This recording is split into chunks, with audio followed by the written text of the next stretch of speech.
Gentlemen, we're going to start.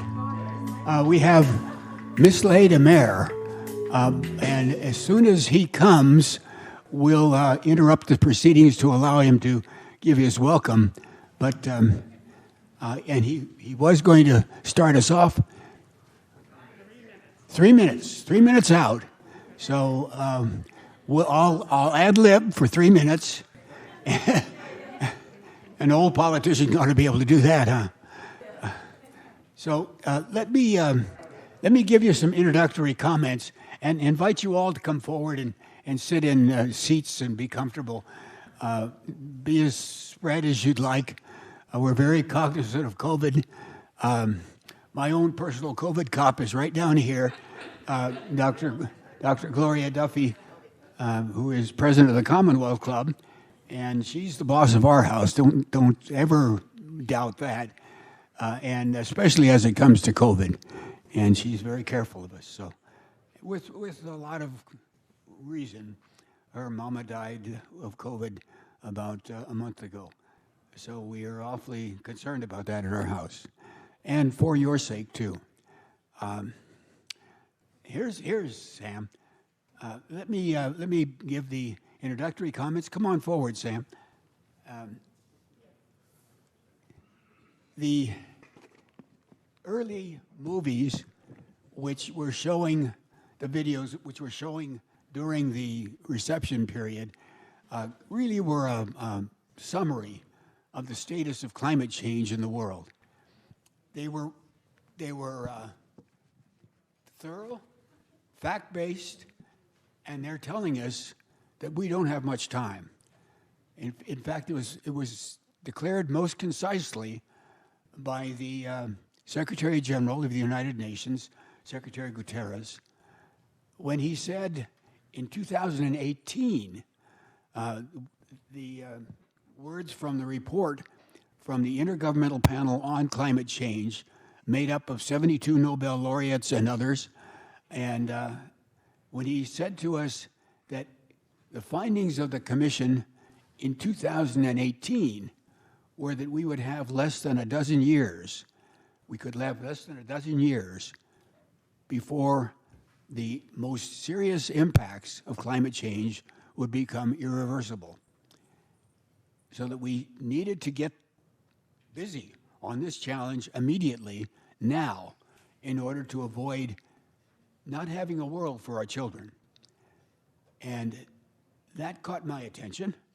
I have 4 little grandbabies that are the most wonderful people in the world, and I'm going to spend every minute of my life, whatever there is left of it, fighting for an opportunity for them to have a life of their own. And I think that's what has inculcated the Rotary effort in this area. Rotary International Foundation has created a 7th Avenue area of focus within the International Rotary Organization. That's 38,000 clubs, 1.4 million people in 200 countries around the world, each one now looking at climate. And the spear point of that effort is ESRAG, the Environmental Sustainability Rotary Action Group, working under the Rotary organizations, and that in our area, that's the district, and you'll hear District Governor Savita's comment a short time from now. I don't know. Oh, there's you. So we'll proceed now with the effort. Note that we have a nice crowd in the auditorium here. At the same time, we have hundreds and hundreds of people, actually thousands of people, on the electronic connections, the Zoom connection, throughout the world. And we look forward to sharing with you today the kinds of things we can do to counteract the problems in transportation and energy. That's our focus today as it relates to climate change. Science has told us, research has told us that over 60% of the climate change problem comes from transportation and energy. That's the use of fossil fuel in the creation of transportation and energy. So if we're going to solve the problem, we've got to solve that problem, and that's our task today. Now, to welcome us is the mayor of the capital city of Silicon Valley, the city of San Jose, the 9th largest city in the United States, the mayor who has served wonderfully for the last 8 years and who has just a tremendous environmental record to share with the world and is a foundation for whomever is the mayor following him. And I'm very, very proud, not just because he's an Italian and I'm Italian, but I'm very, very proud to introduce Mayor Sam Liccardo.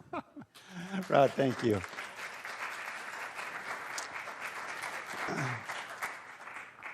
Thank you all for attending this morning, and certainly a great testament to the passion of our local community that people will come on a Saturday morning to participate in this forum. Rod, thank you for your tremendous leadership and your great legacy on all things transportation and environment. This day is really a reflection of your passion and your extraordinary work and your vision, because we know how critically important it is today, even if we didn't appreciate that enough a few decades ago. We are here because, of course, our climate is in great peril, our planet is, and I'm really grateful that Rotary locally here, Rotary International, has made this a focal point for our work together as a community. I want to thank and welcome to San Jose Governor Vaidyanathan. Please forgive me if I've mispronounced, as well as our Chair Attila. And I really want to thank my good friend Deanna Persai, who is the Summit Chair, as well Sal Pizarro, President. We are so grateful for the incredible work that Rotary does here in our community in San Jose, and there are many indications of that throughout my city, as well as the great work of Rotary throughout the world.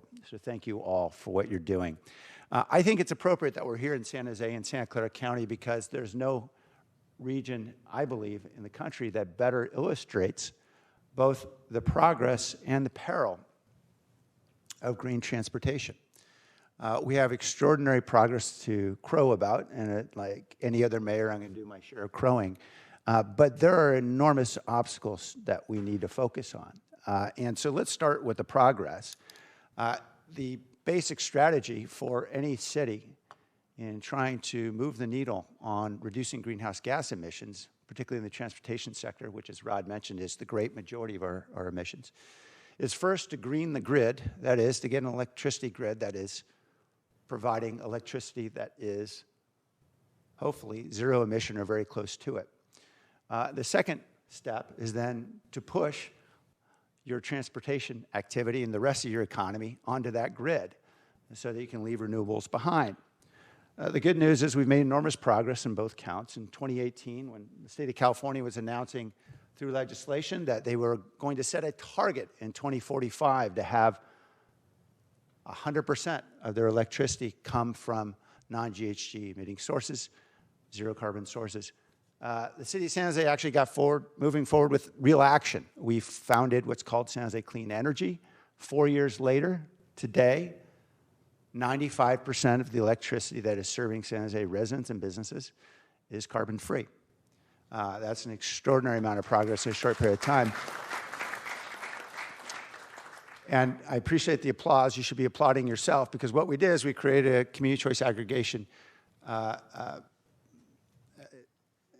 organization here, a utility that enabled our residents and our businesses to choose their source of electricity. And overwhelmingly, we have a community that chose well. It says something about our community. And we know that these CCAs are forming throughout the Bay Area and throughout the state, and that is a great thing for all of us. The next step, of course, is much more challenging. That is electrifying our transportation. We've been making great gains as well. Certainly, we are moving forward here in the state of California with the construction of high-speed rail, and we certainly hope we're going to see the investment it takes to get from one valley, the Central Valley, to this one, Silicon Valley. We are underway on the expansion of BART. We just opened a station in Berryessa a couple of years ago, and thank you to Neria Fernandez. I understand she'll be speaking soon for all of her leadership in that effort. And yes, we will soon be under construction to bring BART all the way through downtown. I'll be going back to Washington, D.C. tomorrow to make sure that happens. We are expanding light rail in East San Jose as we speak, under construction. Caltrain is being electrified as we speak, a $2 billion project under construction. And we're electrifying our buses here in San Jose. We had our airport in 2019 became the largest airport in the country to electrify all of its buses. Valley Transportation Authority is working on it as well, although there are some challenges we know with electric buses, and I think we're hoping that as batteries improve and ranges improve, we're going to be able to more quickly be able to deploy electric buses as well. And of course, we're working on electrifying all of our auto transport with electric cars. I'm proud that my Chevy Volt, which has not seen the inside of a car wash since 2013, is still running. And we are the community, the large metro in the United States with the largest deployment of electric vehicles in the country. I shouldn't say largest, I should say largest penetration. That is, given our size, we have the largest adoption of electric vehicles, and it says a lot, again, about our community. We're going to continue to push forward with more EV charging infrastructure and the other kinds of things we need to do as a community to make that possible. All of that is great, and when there's a lot of other work we're doing on the climate that's really important. Now, that's all the progress. Here's the perils. The peril is the most complex, largest machine on the planet is failing us. And that machine is called the grid. And we saw that clearly just 4 days ago here in the city of San Jose, when we had 100,000 residents here in the city, in the heart of Silicon Valley, face power disruptions. 3 of our hospitals had electricity go down, all of them relying on backup generators. One of those hospitals had their backup generator fail, imperiling their operations, having shut down part of their emergency room. And at the risk of sounding like Debbie Downer, this is a very real peril for all of us, because if the grid doesn't work, none of this works.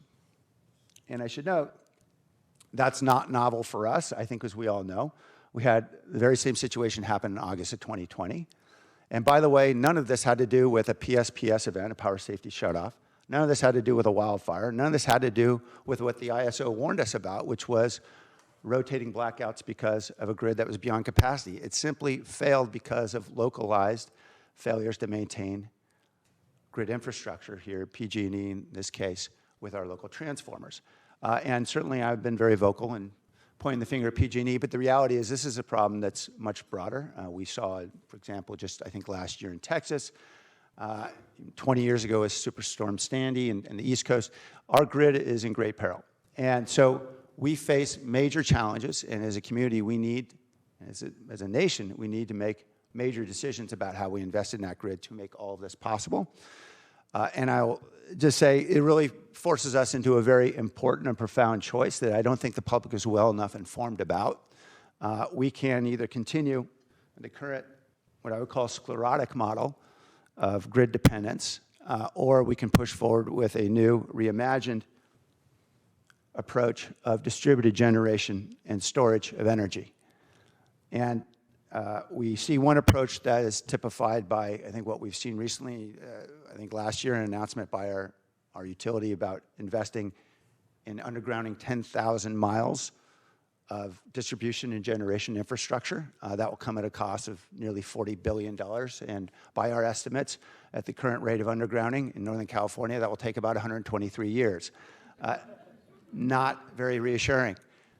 Or we can invest in what we call microgrids and really localize our ability to produce energy, generate it here locally, solar, wind, and all the other ways we know we can do it here in the heart of Silicon Valley, and massively invest in expansion of storage to make sure that we have local, resilient energy. I hope that we are all going to be committed to that future, but the future will tell. Rod, thank you again for all of your leadership, and thank you. Welcome everyone to San Jose.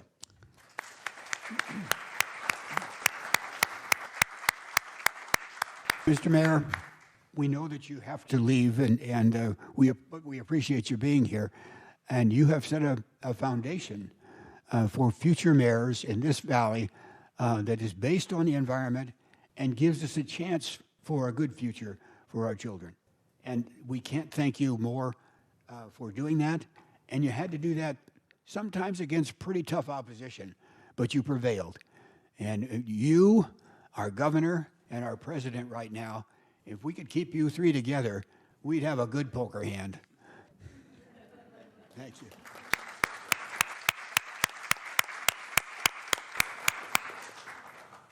Now, the next welcomer is the Western Region Director and our boss of what's called ESRAG, the Environmental Sustainability Rotary Action Group, which is the branch of Rotary International that oversees the environmental work and our fight against climate change. Yavuz Attila and I have something in common in that we were both lieutenants in the Navy. His was the Turkish Navy and mine was Uncle Sam's Navy, and we served on destroyers. So we have that interesting similarity. Yavuz now is the top technician down at the Monterey Institute, and he's the one that knows everything about all the technical stuff in the world. So he is a wonderful talent to have on our side. Welcome, please, Regional Director for ESRAG, Yavuz Attila.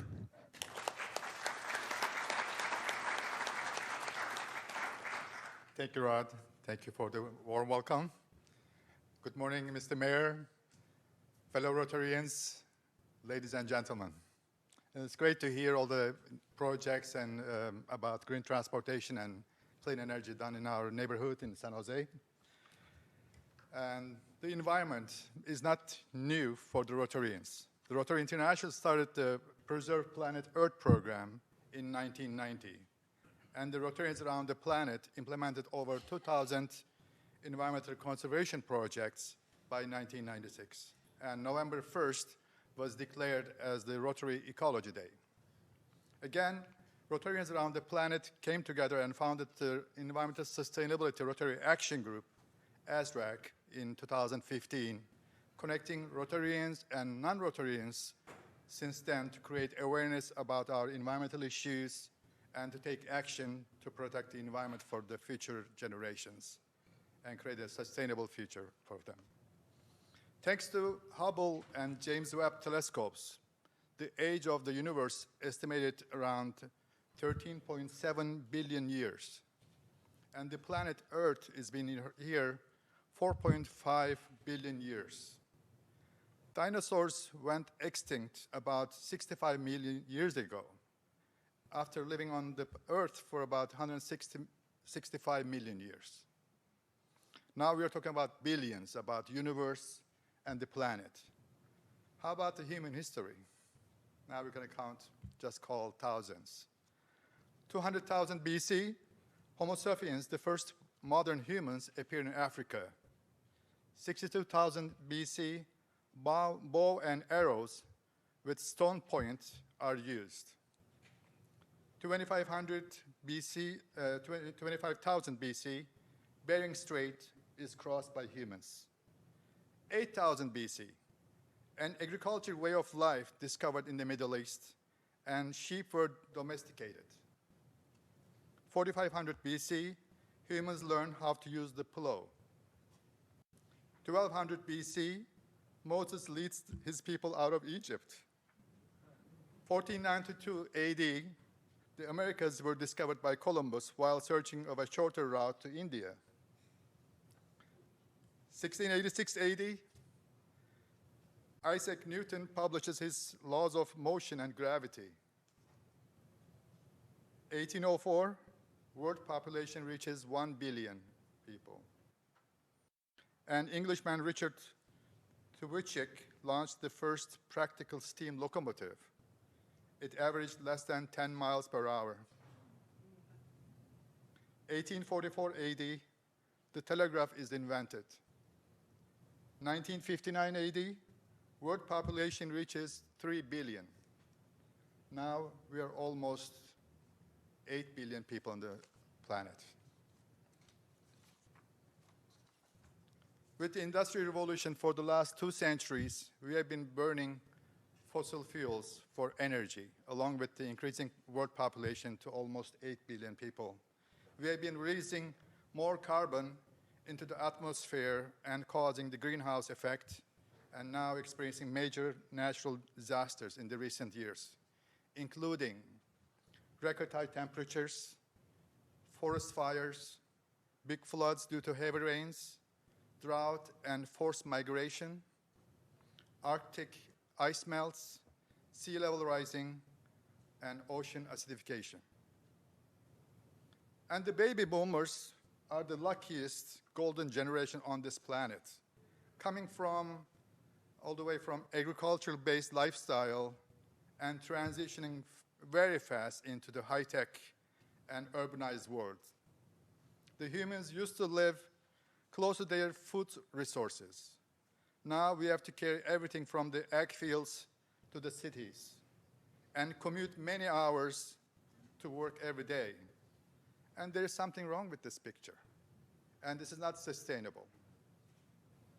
As UN Secretary General Antonio Guterres said in Glasgow last November at the UN's climate conference, COP26, we need to stop burning fossil fuels as soon as possible to stop the warming the planet before reaching the global warming tipping point. Otherwise, we'll be facing, and our children will be facing, irreversible feedback loops and severe climate disasters. Today, we'll be hearing from our policy leaders, scholars, and industry experts about the present and future solutions in the area of green transportation and clean energy.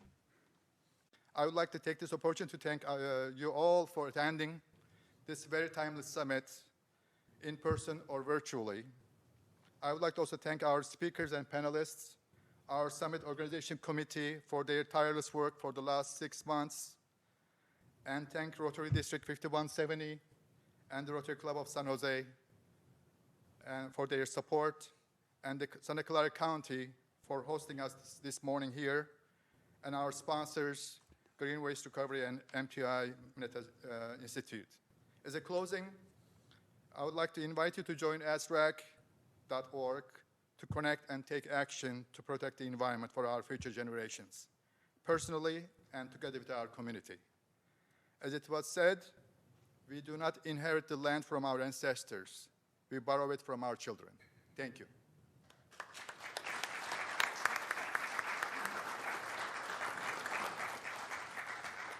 Thank you, Yavuz.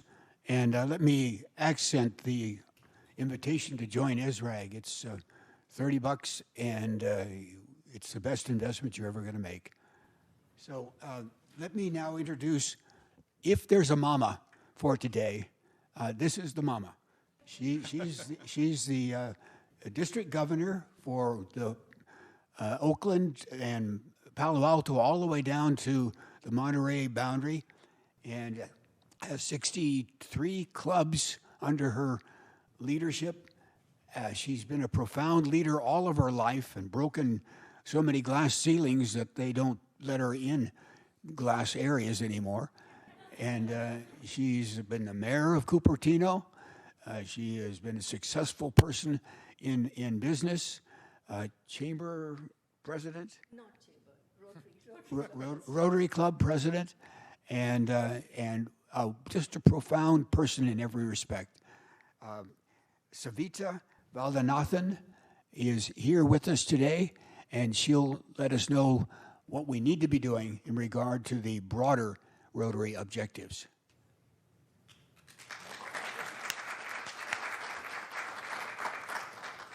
Thank you so much, Roderick Sr., for that very kind and generous introduction. And it's my honor and privilege to be in this august audience of dignitaries, Rotarians, both in the room and virtually.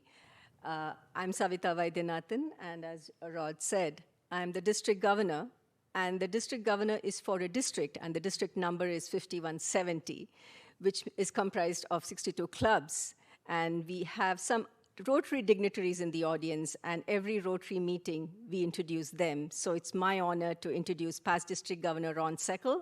He's in the audience. And past District Governor Susan Valenta, who's also in the audience. Thank you so much for being here. We also have future District Governor Hung Wei and Lieutenant Governor Helene Davis. Thank you so much, both of you, for being here. And we have many presidents. I won't go through all their names. Thank you, presidents of Rotary clubs all over, for being here. So why is Rotary involved in environment? As Rod said, District 5170 has a footprint from Oakland all the way down to Hollister and San Juan Bautista, and Dublin and Livermore in the east to Palo Alto in the west. It's a very big footprint of about 4,000 Rotarians. And we also have a very, very strong Interact Club. There are 3 interactors in the audience. Please wave, kids. We are 8,000 strong of interactors who also go to our Rotary International Convention.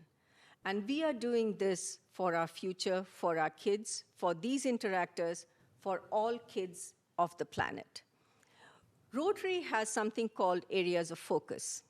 And we start right at maternal and child. When the infant is born, that's our first area of focus. Then we make sure they have good health. So make sure there's no disease, so disease prevention and treatment. And then you want to make sure that these kids have clean water and sanitation. So we help with that. That's another area of focus. You want to ensure that that girl doesn't go to the fields or the boy doesn't go to fetch water, but instead they go to school. So we want to ensure literacy all around the world. But then if you have literacy and you grow older and you become an adult, you also need a job. So we want to ensure economic and community development. And once you have all that, what do you need? You need peace. So we want to ensure there's peace all over the world. So we also help with conflict resolution. So what's left?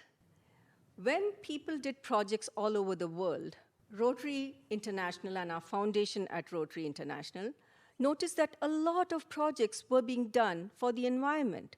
People were planting trees. They were trying to get clean water solutions. They were trying to ensure that there was mass transit.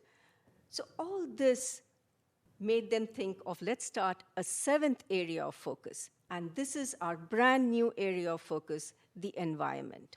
So we are here to protect and support the environment, and which is why it was my honor to sponsor this big event that all these wonderful people have put together.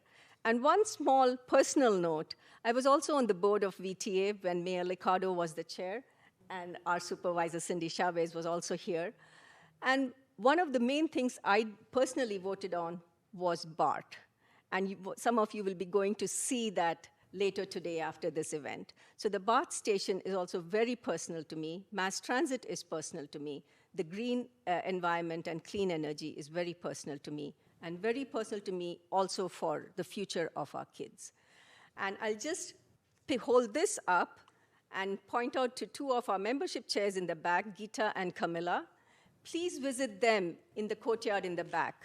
They'll have this to show you. It has our 7 areas of focus. It has all our clubs. And you can take one of these and give it to someone who is not a Rotarian and tell them how important it is to be part of Rotary and help with all these 7 areas of focus, environment being a very, very important part of it. Thank you all so much for being here, in person and virtually.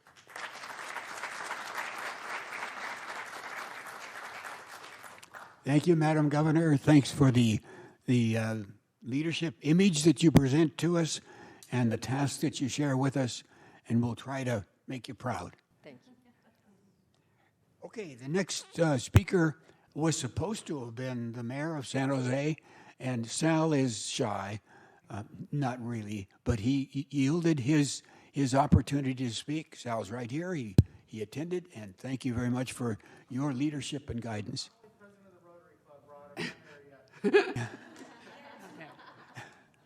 Well, he's the big boss as far as we're concerned because he has the right to fine. but he's yielded his opportunity to speak to the chair of the project, who is a San Jose Rotarian par excellence, and that's Deanna Persai. Deanna is profoundly reputable as a leader, as director of her new College of Adaptive Arts for folks needing opportunities for continuing education and having some difficulty in learning.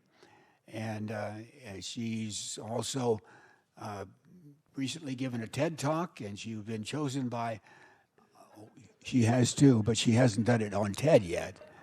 But she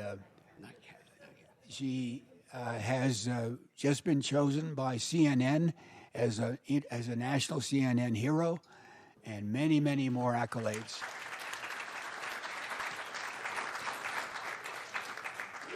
And she's chaired the project today. Deanna? Thank you, Past President Rod. I really appreciate it.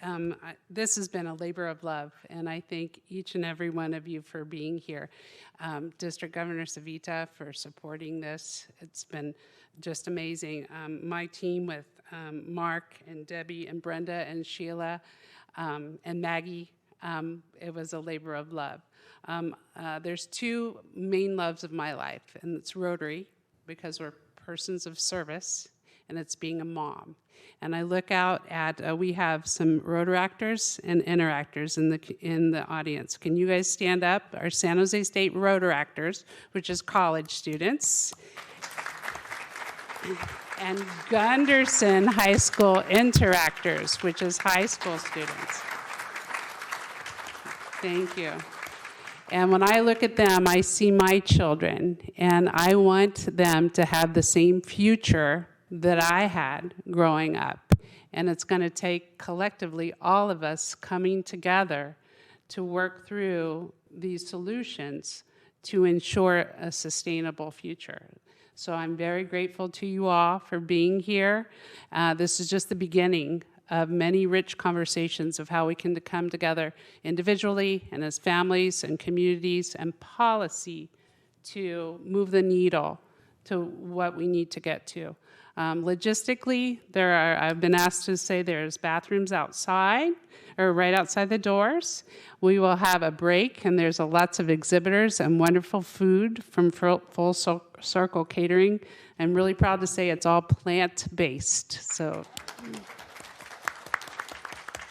thank you very much, and I'll hand it back over to Past President Rod. Thank you, Dee, and thanks for your fine leadership and organizational skills that have pulled this event together. You can't imagine how difficult it is to put together an event where the vast number of your attendees you never see. They're out there in the ether someplace, and we welcome all of you folks on Zoom throughout the world, and thank you for being with us, and please carry the message back into your communities so that we can expand the reach of this effort. Now, let me also say thank you very quickly to the tech folks that made that magic occur. Zach Pardo, who is with Santa Clara County, and his assistants Gary and Justin with Create TV have done a wonderful job in making all of the electrons match each other in a manner that I can't imagine. At 83, I can tell you that this whole text thing just passed me by. And it is kind of a little bit of a magic to think that people in Japan and Europe are watching us today, and welcome. And we hope that you will maybe learn from us, but also communicate with us and teach us. We really have a lot to learn from other areas in the world right now. And so now let's shift gears, and we're going to move into the process of introducing our first keynoter. But in the process of doing that, we have a person who is a top leader in our valley in every respect. Cindy Chavez was at one time the vice mayor of the city of San Jose. She was the president of the County Board of Supervisors. She's the chair of the Bay Area Air Quality Management District. She's the past chair of the Valley Transportation Authority. She is a profound leader in every respect, And we certainly appreciate her being here and taking her time to be here today. And we wish her very, very good luck in the future. Cindy? Thank you. Thank you so much. Good morning, all, both who are here and around the world. And I too want to start with a few thank yous. I want to thank the county clerk's office for being here and TSS for keeping us together, and just to all the county staff and the sheriffs who are making today possible. And it is a reflection really of the respect that we have for former Supervisor Rod Dearden, who led in these chambers for 20 some odd years. So so you all know this, I want to share a little bit about why and how we're so excited to be here today, but why and how we are. One is that Supervisor Dearden was talking about transportation and the environment long before most people were thinking about it in this community. There's a reason that our train station is named after Rod. For almost half a century, he's been an advocate for everything from green and clean transportation to mass transportation to building in thoughtful ways. We also have another legend who's from this area, and that is former Secretary of State Norman Y. Mineta. And one of the reasons I was thinking so much about him today and about Rod is that so much of what you're going to see and experience in our community was decades in the making, and really thinking for a long time about how important the investment in infrastructure is, understanding that at a federal level, at a state level, and at a regional level, and being able to pull all of those levers. So part of the reason you're going to be able to see BART coming into San Jose, that was, you know, early on, Rod's big baby was going to make sure that Santa Clara County was connected. Then Mayor Ron Gonzalez came in and finished the job there. And now we're still finishing the job because we're going to get it all the way to the Dearden Station, which is aptly named. So what does that mean for our region? Just a couple of high notes as it relates to transportation in particular. We, BART prior to COVID-19, had 118 million people exit it every year. Caltrain, which is going to be electrified by 2024, had almost 18 million people riding it. Those are trips that were not taken in cars. VTA, I think they had 30 million trips pre-COVID. That's between light rail and buses. Again, not taken in single occupancy vehicles. So where does that leave us today? Well, one of the really interesting opportunities, and I'm so excited you're going to get to hear from Nuria Fernandez, is that we're trying to be innovative at a local level. And one of the things that we've done is worked really hard to build out a transit-oriented development approach to here that we think is going to be able to help dramatically. What that required is the Valley Transportation Authority took 200 acres, over 25 sites, and they're doing requests for proposals so that we can get housing and jobs built on those sites. And this is where, Rod, where your big vision comes in, being built at a density that really does move the dial both on transportation and makes it easier for people who choose to live with a bike or not with a car at all to be able to live and work in our community. One last thing I'll just note about San Jose before I talk about our keynote speaker, and that is this. San Jose is a huge city. The county is also huge. We have 2 million people who live here. And we are about 350 square miles. Now imagine we're trying to put in transportation when initially we'd been built out for roads. I mean, that's a big shift for our community. And we're working really hard to make it. And we're not doing it perfectly, but we're moving in the right direction. But that is because of so many of the leaders that you see here today, and I didn't want to miss an opportunity to say thank you to them. So I get the opportunity to introduce our keynote speaker. And many of you have been watching Speaker Nancy Pelosi in all her incredible work that she's done at a national level. But one of the things that's an unsung skill that I think she has is making sure that we're moving resources as swiftly as we can from the federal level down to the states, down to the counties, down to the cities. the recently passed Inflation Reduction Act is the strongest commitment in more than a generation to reducing the carbon output and slowing climate change. Speaker Pelosi, and with all her strength and I want to say magic, but I know it's skill, led its passage. And it's just the latest in a line of legislative victories that she has brought to all of our communities across the nation. As a local elected official who has seen firsthand how transformative this work is, federal legislation has been, while Nancy's been the Speaker of the House, I assure you there is nothing routine about the incredible work being done at that level. From 2008, when the Secretary of Treasury got on his knees and begged Speaker Pelosi to save the financial system from collapsing, to the passage of Obamacare in 2010, to the Inflation Reduction Act just a few weeks ago, Nancy Pelosi is not only a trailblazer as our first woman speaker, she's also our greatest speaker. She did all of this while representing a much smaller city north of San Jose, San Francisco. And it is my great honor to introduce the 52nd Speaker of the United States House of Representatives, Speaker Nancy Pelosi. Good morning, everyone. As Speaker of the House, it is my pleasure to bring greetings from the Congress to Rotary's Environmental Summit on Green Transportation and Clean Energy.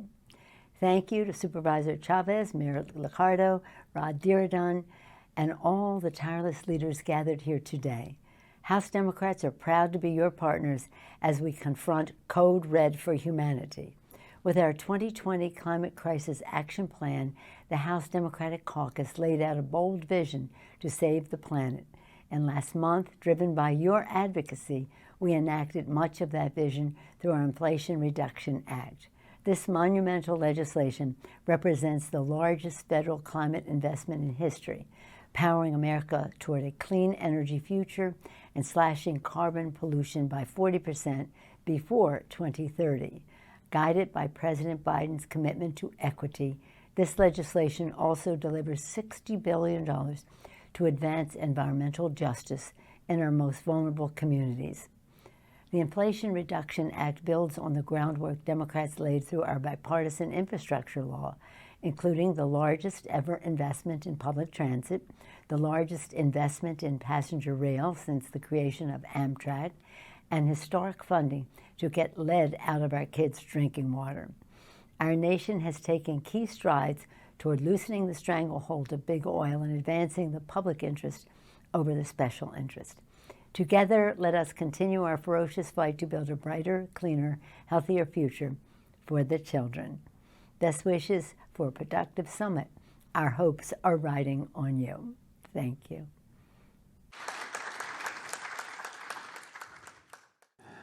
We're very pleased that she would take the time to be with us, even if it had to be virtually.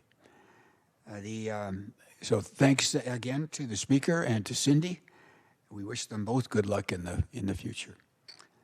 It's my honor to introduce to you Dr. Serena Alexander.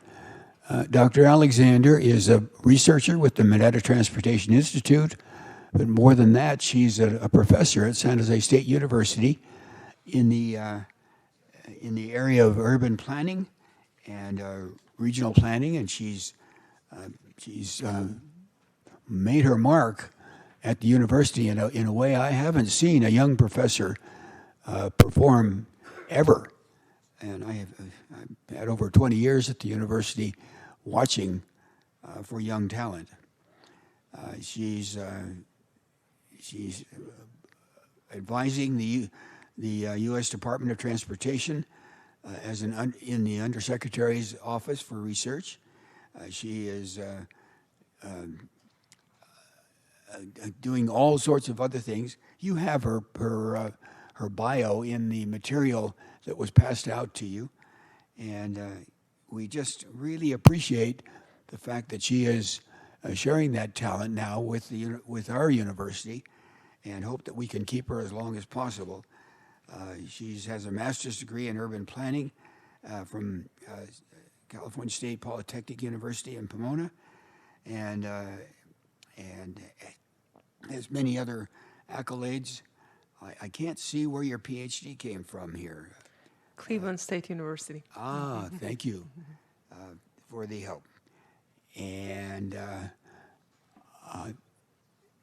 I think we are gathering slowly, but we're gathering. And thank you again all for being here. And we'll begin the first panel on sustainable transportation. And this is Dr. Serena Alexander. And the panelists will be with you virtually, except for me, and I'll be right here to say hello. Thank you. Dr. Alexander? Thank you so much for the introduction and the kind words. So I'm humbled and honored to be here today. Thank you so much for joining us this Saturday morning. When I first was attracted to the field of climate action planning as an undergrad, I thought that, well, I always welcome a good challenge in my life. And also, I thought that there will be a lot of work in this area. Later, I found that, yes, there is a lot of work in this area. And we are continuing to do that work by research, by the actions that we are taking, by the communities that are trying to do everything in their power to reduce emissions and help their communities adapt to the adverse impacts of climate change. I found that transportation happens to be the largest source of greenhouse gas emissions. And if you read the latest version of CARB's, that's California Air Resources Board, progress report, you will see that unfortunately we're not making enough progress to meet California's goals for transportation emissions. That said, there's a lot of hope and there's a lot of work that we can do to address the problem. And this panel specifically focuses on that part. What are the things that we can do to address emissions from transportation? So this is the Green Transportation Solutions and Sustainable Communities. We have 3 presenters, panelists, and I would like to introduce them. So we have Carlos Moreno, who is an international renowned researcher and also an associate professor at the Paris AE Pantheon-Sorbonne University in France, and also the co-founder and scientific director of the ETA Chair, Entrepreneurship, Territory, and Innovation. His work aims at promoting the transformation of our lifestyles and urban spaces to offer solutions to the issues faced by the cities and territories during the 21st century. We have Oscar Diaz, who has 25 years experience in the field of urban planning, transportation, and road safety. He is recognized for leading the planning and implementation of transport projects, including bus rapid systems, e-mobility, and safe infrastructure for non-motorized transport NMT, which is cycling and walking, in cities in the Americas, Africa, and Asia. His expertise is completed with a solid financial knowledge to structure projects in urban areas. After his post as special advisor on mobility to Enrique Peñalosa, mayor of Bogota, Colombia, Oscar has been doing consulting work for clients such as the World Bank in the Middle East and Latin America, C40, to just name a few. And finally, we have Andrew Kuntz, who is the founder and also sets the vision and direction for the U.S. Speed Rail Association, USHSR, a long-time high-speed rail advocate. He brings 30 years of successful business experience to USHSR and provides senior leadership and an ambitious vision for sustainable transportation in America. This vision includes a 17,000-mile national high-speed rail network built in phases and slated for completion in 2030. So let's welcome all of our panelists. Carlos, I think you're first. Thank you so much. Greetings from Paris. Good evening. This is, for me, almost 7 p.m. It's a real pleasure to be here. Thank you for this kind of invitation. I wanted to discuss for several minutes on cities, and in particular, our vision with my team at Sorbonne University, the vision of the mayor of Paris, Anne Hidalgo, for how could we define a new urban lifestyle at the moment of the urbanization is a global process of cities that continue to grow with higher and higher percentages. We have in Europe more than 75% of population that live in cities. In Latin America and Caribbean, more than 82%, and North America, more than 83%. The consequences of this massive urbanization that will continue for the next decades is, in particular, the effect of climate change today. This is no more a climate change, this is a climate emergency. And the different heat waves that our urban lifestyle has been generating at the same time air pollution, traffic jams, noise. We need today to propose a new path, a new trajectory for living differently, for giving to nature, water, biodiversity, and in these hard times of virality of COVID-19. In our opinion, the real question in cities is in which kind of cities we want to live in. In our opinion, the strategic question is not to continue to develop more infrastructures for going faster and further. In our opinion, the real question today is to change the urban lifestyles, in particular for defining a new relationship with the useful time and urban spaces. More than discuss on technical solutions, buses, undergrounds, trains, for continuing to go faster and further in cities, we need to reflect about why we need these mobilities and the reason behind the urban commute. The time that we spend in transport has already to contribute this very significant deterioration of the quality of life. Face this question, face the urban density, face on the opposite of the strong urbanization. We propose to rethink, in fact, the uses of the city, to break with the process of very specialized location in cities, and to propose a new paradigm based on a polycentric city, a polycentric territory, with more and more vibrant proximities. And the key word in this case is not more mobility, by the mobility. How could we reduce the constraint mobility to shift from the constraint mobility to the chosen mobility? This is the concept of the 15-minute city for the compact zone and the 30-minute territory for the middle and low density.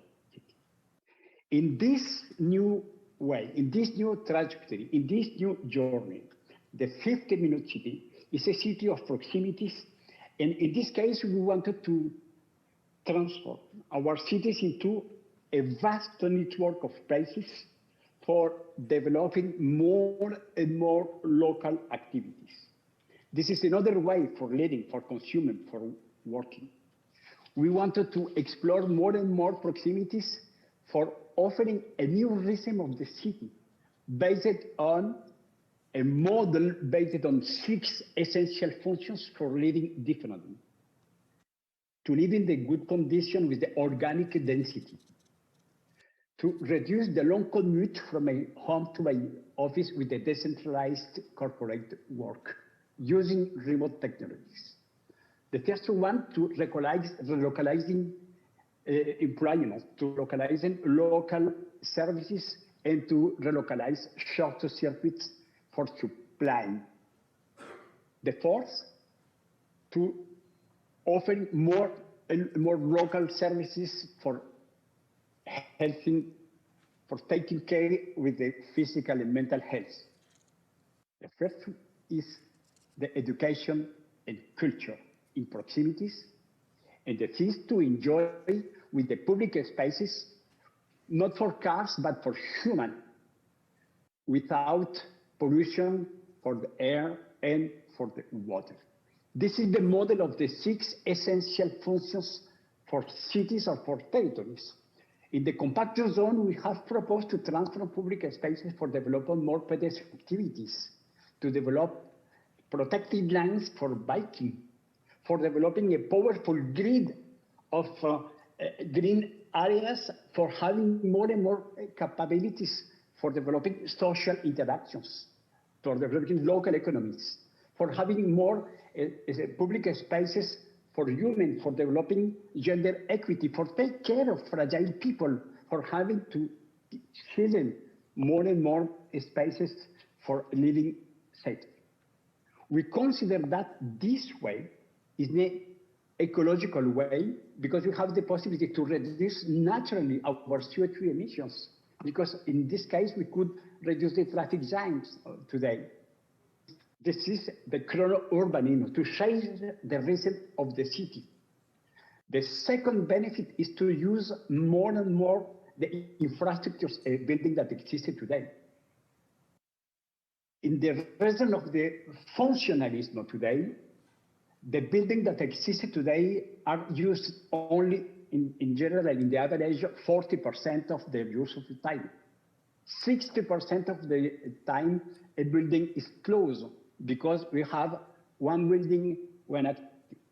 We wanted to promote a massive multi-purpose functions for transforming our buildings, for developing a lot of different activities. In the case of Paris, for example, the first measure took by the mayor of Paris when we have started to developing the 50-minute city was to open the schoolyards during the weekend, for using these spaces for developing those activities, to open a stadium for hosting startups in the ground floor, for developing more activities in the private spaces for hosting different activities during the day or during the evening. This model is based on this idea that we need to change the business model of cities. We need for that to work with the private sector. We have today lot of new shift of the private sector for shaping differently our city. The name is, for example, the building links, for hosting in the same building lot of different services, for hosting offices for working, for having flats for living, cultural spaces, green areas, swimming pool, cinemas, theater.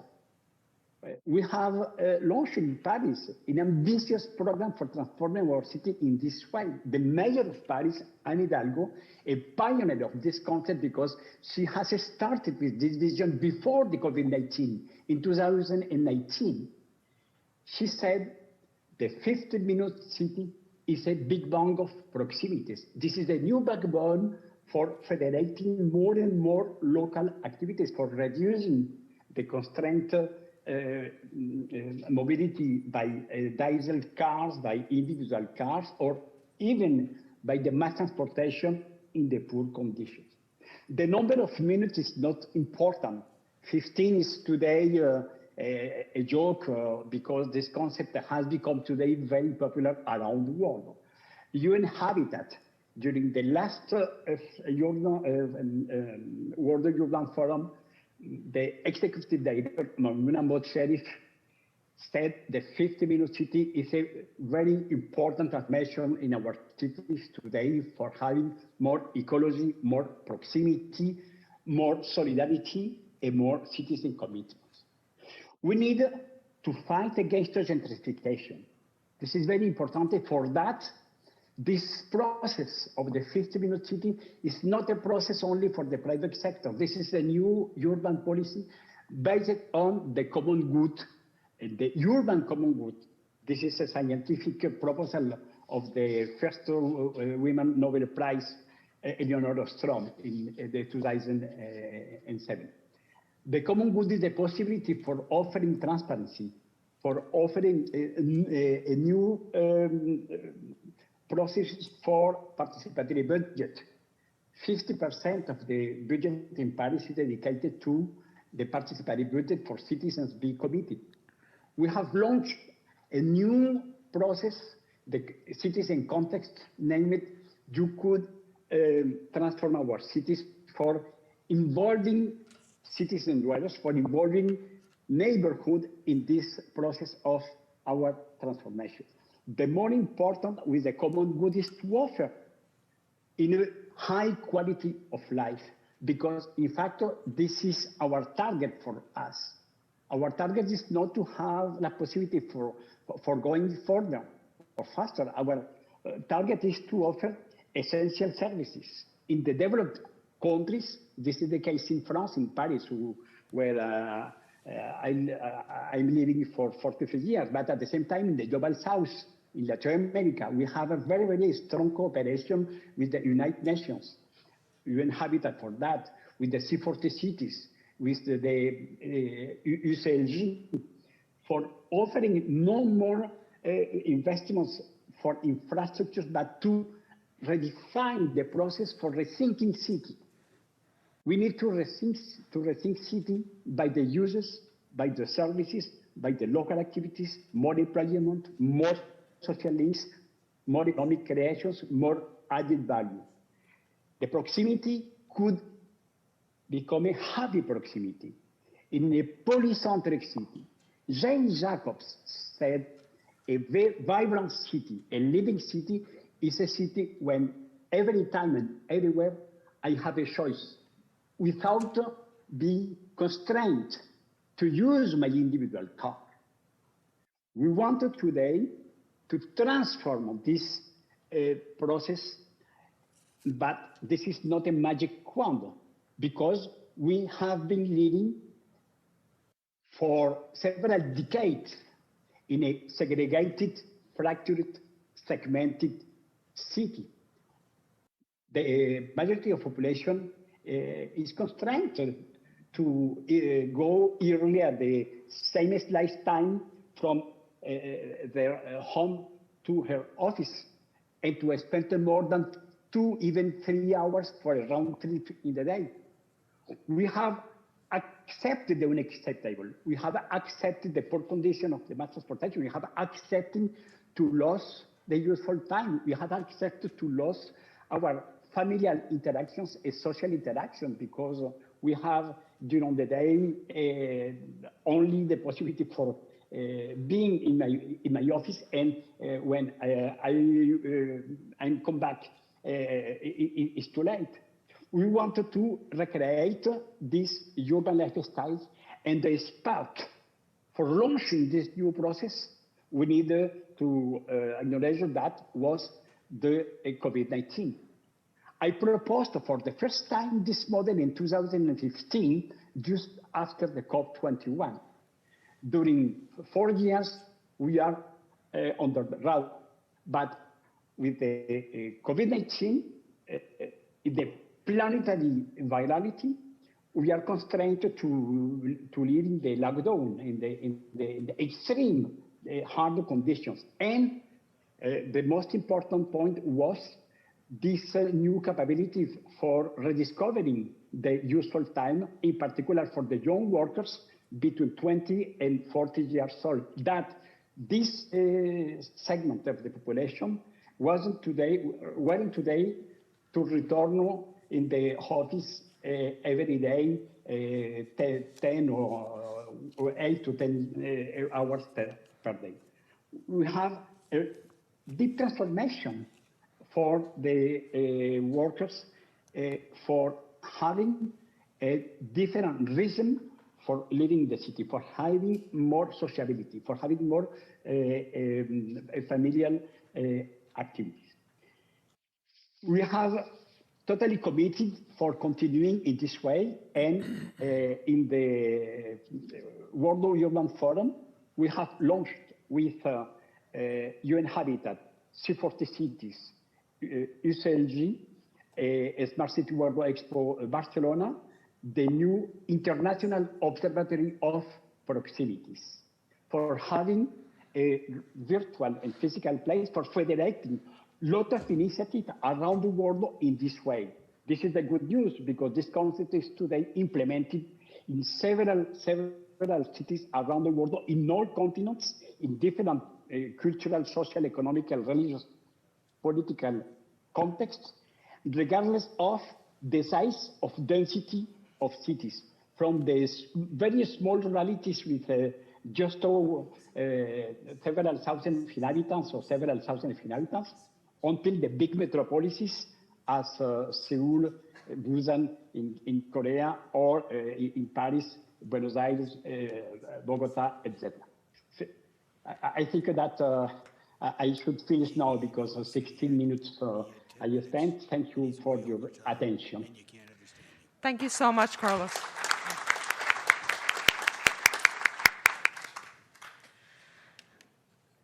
The next person is Oscar. Oscar, can you please start?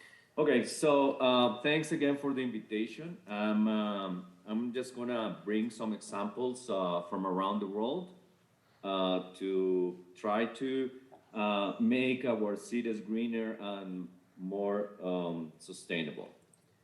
So the most important work that we have today is the planning on the construction of our cities. That there is something that is very important that we have to keep in mind, which is happiness. We are in this world to be happy, and we are going through very challenging times in which our own happiness is at stake. So we need to do things, actions, to have happiness as our aim, because the happiness of this generation, the next ones, is a large extent on the decisions that we make today. So this is very important. Yes, I know we're talking about climate change. I know we're talking about reducing emissions, but it's also about us being happy. And we can have actions to have both things together. So those decisions are marked by how we approach the different challenges that we have today in our daily lives. And there is something that we have to keep in mind constantly, which is that the decisions we don't make today, we won't be able to make them later. We have already made mistakes with the decisions that had already been taken, put our future at risk, and that's what we are trying to solve the mistakes that we have made. However, the impact on climate change is irreversible. There's nothing we can do to reverse the impact that we already have. The only thing that we can do now is that we don't make things worse. And that's what we are trying to do. We are racing and just not to make things worse than already are. So the main actions that we have is to make denser cities, and that is combined with getting citizens to use public transportation, cycling, and walking. So this is very, very, as you can see, what I'm talking about is very similar to what Carlos just mentioned, that we need to do that in order to tackle the greenhouse and reduce those emissions and make our cities more sustainable. So in the case of urban planning, how do we make our cities denser? And I'm glad that Cindy Chavez mentioned it about the TOD project, the Transit-Oriented Development. And the best example we have, at least in Latin America, and it has been also an example to the world, is what Curitiba did in Brazil. They created a very successful bus rapid transit system, which was the inspiration for the one we did in Bogota. But what they did very good was to change the zoning along the BRT corridors that were chosen, where the system was going to be built, and create and encourage private investment for these developments to happen along the corridor. And at least 50% of the areas were designated for services and shops, and on top of that, housing. So that created that density that we needed and those passengers that we needed for the bus rapid transit system. And the city redeveloped along that BRT system. And we did the same 20 years later. We did something very similar in Bogota. And there's something that is very important to keep in mind. Mobility is different from congestion. And we need to decide what we want to solve. Do we want to solve congestion? So we want to solve the problem of the cars and the motorcycles, or we want to move people faster using public transportation? So that's why we created this bus rapid transit system that is moving about 2.5 million people a day, and the feeder buses are moving about 4 million people a day. And this is what we have. And you can integrate the city, because many times they say, oh, no, you can't do that in Bogota because the roads are wide. No, you can also do this in the city center, and you can combine this with nice pedestrian spaces. We've recently changed the business model in which we unbundle the procurement of the buses from the operation of the buses. And that helped us a lot to bring new actors new players to the bus rapid transit system. And this has been very successful, and we have been able to reduce emissions with these 1,441 low emission buses using this business model. Why am I mentioning this? Because this was the same model that we used for the electric buses. Model integration is very important. We were talking about light rail, it was mentioned there, and it was very important to talk about the feeder buses, the other systems. However, we have to be careful, and especially in the developing world, how do we do the integration with the fare? So we have also a cable car. It's not a mass transportation system, but it reduces the time of people who live in the hills to come down and integrate to the bus rapid transit system. It has 25,500 trips a day, but most importantly, it has also become a tourist attraction, and it has also where the piles of the cable car were built, we redeveloped those areas, and that attracted people. And these people who live in these neighborhoods are poor people, and they got the sense of belonging, of having something that they feel proud of. And we also encourage them to develop new lines of business, like doing art craft for the visitors, and it has been very successful. Now the electric buses. And I have to say, yes, electric buses is one of the components to reduce the emissions. However, it's not the only thing. And I'm very glad that the mayor of San Jose mentioned the challenge with the grid, because imagine if California is going through this, how the situation is in developing countries. It's much worse. So it is not only about getting e-buses or moving to more electric trains, but it's also to have the denser cities, and that's why I was mentioning that at the very beginning.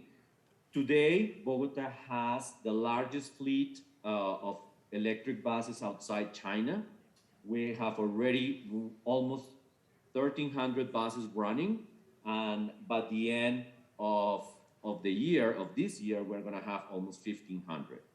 And that was because of the model I mentioned it before. We also needed to have utility companies to commit and to help with the business model. And also something beautiful that is happening is that local manufacturers are developing electric buses here in Colombia. So this is also important for us as a new industry that is developing. And now talking about non-motorized transport. And I want to give this example, and this is something that in the US is very hard, especially in suburban areas, to have safe sidewalks. In most of the suburbs, there are not even sidewalks. So people don't walk, and there are so many activities that we can do walking. And in this case, in Sao Paulo, you can see this woman carrying a baby trying to cross the street. What about if she trips? And she's risking her life. And when I took these pictures there, I was wondering, why was she doing this? And the reason is because there was not a safe crossing, pedestrian crossing, 1 mile each way. So there was no way she was going to walk 1 mile to cross safely. So she decided to do that. And this is something we need to change to make our cities safer, but also to make more trips by foot and then reduce emissions. And you can see the challenges that she goes through that.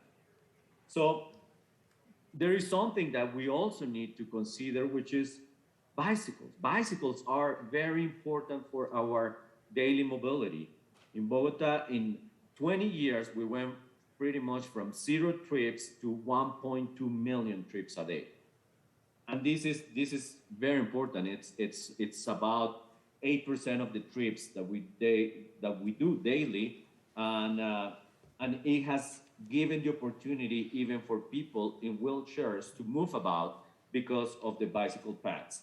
And we have had huge bottles. This picture, I have it here because this was a huge bottle that we had for a very short bicycle path of 2.5 kilometers, about 2 miles, and it goes through the richest areas of Bogota, and we were able to have it, and it's a very high quality. And now we have congestion of bicycles in that road, and we also have it in working classes, and we have about 700 kilometers of bicycle infrastructure, and that's why we have 1.2 million trips a day, because we have the safe infrastructure. We have fancy bridges for people to move, and we have this infrastructure that, for example, this one is I don't know if you can see the details in the room, but for example, at the bottom, on the right side bottom, you have a tunnel for bicycles and pedestrians, and they can go up and cross to any of those directions. And that's also important to show that pedestrians and cyclists are important for this. And there is something very important that happened for the world, which is that one thing is when Bogota does something, but another thing is when New York City does. And of course, that helped a lot when Broadway was turned into a congested city into a pedestrian-only street. Because it's not only, yes, that developing country city in South America is doing something interesting. No, it's also that New York City is doing it. So I also like to show this, that it is possible to turn in in the US, and a very car-driven country into pedestrian and bicycle friendly. And I love that we can show that as an example, the same way we have shown the bike sharing program from Paris to the world, because that means that if developed countries can do it, it can be an inspiration as well. This is also very important in Buenos Aires, in Argentina, and I love this example because they change the characteristics of the street. During the day, it's pedestrian only, and during the night, cars can go through. And this is very important because they get rid of parking. And parking is not protected by any constitution as far as I know. So parking should not be something that should be solved with public resources. It has to be done with private spaces and private buildings and private infrastructure, and not park on the street. Those spaces are made for pedestrians, and they are the ones who have to use them. And this drawing finally is what we dream. public transportation, very green, people biking, people walking in a dense city. Thank you so much for attending this conference, and thank you so much again for the invitation. Our next presenter is Andrew Kuntz. Thank you all for having me here today. I'm very proud to be part of this important event. And I'll talk a little bit about high-speed rail. I founded the association, the U.S. High-Speed Rail Association, in 2009 with the express purpose to build widespread public, business, and political support for a major investment in a national high-speed rail network. And as soon as we launched the association, this was the vision that we put out: 17,000 miles of all new high-speed rail all across the country. And this is similar to the original rail system we built, the Transcontinental Railroad, and also similar to the highway system that we built. And it's also similar to the rail networks that have evolved in Europe and Asia. And so part of that vision was looking at a complete transportation system. And this is pretty important because right now we're missing all the middle modes here. And so what happens when you're missing modes is other modes overload, and then they fail to work and fail to actually deliver high numbers of passengers. So because we're missing high-speed rail, and we're also missing a lot of the light rail and the tram systems, most people are in cars or airplanes for most of the transportation. And those are two of the highest carbon-producing modes of transportation possible. And then also part of the vision is it's a three-tiered electric train network, all powered by renewable energies. This is really the future vision for America. And so it's high-speed rail at the national and large-scale regional level, regional and commuter and medium-speed trains and metros at the medium level, and then local light rail, streetcar, trams at the very local level. And then obviously there would be one more here, bicycles and walking as well. And so part of our vision as well is, already mentioned here, transit-oriented development and creating the stations, locating the stations in places, the right locations where dense, mixed-use development can take shape around the station, creating walkable, affordable, sustainable communities for all. And that's really the goal, and that's pretty much what we did have early on in America, and that's pretty much what much of Europe and other places around the world are already like this. So this is one of the main reasons how we can become more efficient as a society and more greener in our use of energy.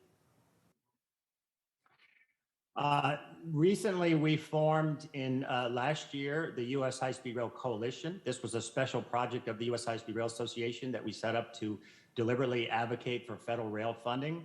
And I do want to express my great gratitude to Rod Diradon, who was instrumental in helping to get this going.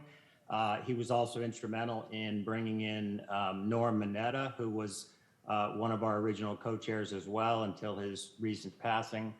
And we enjoy working with Rod, Anthony, and Ray LaHood as well on this. And so as we formed this coalition, we put together groups of leading companies and labor unions to really create some muscle that we could then go and advocate and push on the federal government and states to get more money towards high-speed rail. And so the results of the coalition's work just in the last year is we helped deliver the largest federal rail investment in U.S. history in the bipartisan infrastructure law, which had $66 billion in rail funding. We also played a central role in California, landing the $4.2 billion deal recently for the high-speed rail project. We built widespread support across Congress for high-speed rail during all this work, and we elevated high-speed rail as the most important climate solution for decarbonizing the transportation sector. And in addition, we helped popularize high-speed rail among climate advocates and many others, and many environmental groups as well, who weren't really looking at high-speed rail. And so what this helped spark is a great American rail renaissance. And I think people have really been pushed to the limits in this country because we don't have rail. Our traffic system is just horrendous, and it's just mind-numbing to use and try to get places without just so frustrated and mad and wasting half your day. And so what Americans really want a lot more of is relaxing places, comfortable transportation, and not having to be in these highly stressful conditions. And so they're basically what's happening is we're starting to say yes to jobs, yes to high-speed rail, which is a great thing. And the whole world is saying yes to high-speed rail and has been for quite a while. Japan started building high-speed rail in 1964. That's when it all began. France launched in the 80s, and now it's been followed by many other nations where high-speed rail is, there's something like 30, 40,000 miles of high-speed rail all over the world in full operation and moving billions of people all the time. Also, it's all run on clean energy. It's electric, so that you don't have the kind of emissions that aviation and the car structures have. And I will say America's way behind. We do have a lot of catching up to do. There's additional countries that are developing high-speed rail: Morocco, Argentina, Saudi Arabia. This really should, be a wake-up call for us that the whole rest of the world is moving very rapidly into this for a reason, because it's successful, it gets them off oil, it solves climate change, and it's good for everyone's economy and business. And then as we all know, high-speed rail has begun in America, thanks to California being the pioneers and the leaders on many things.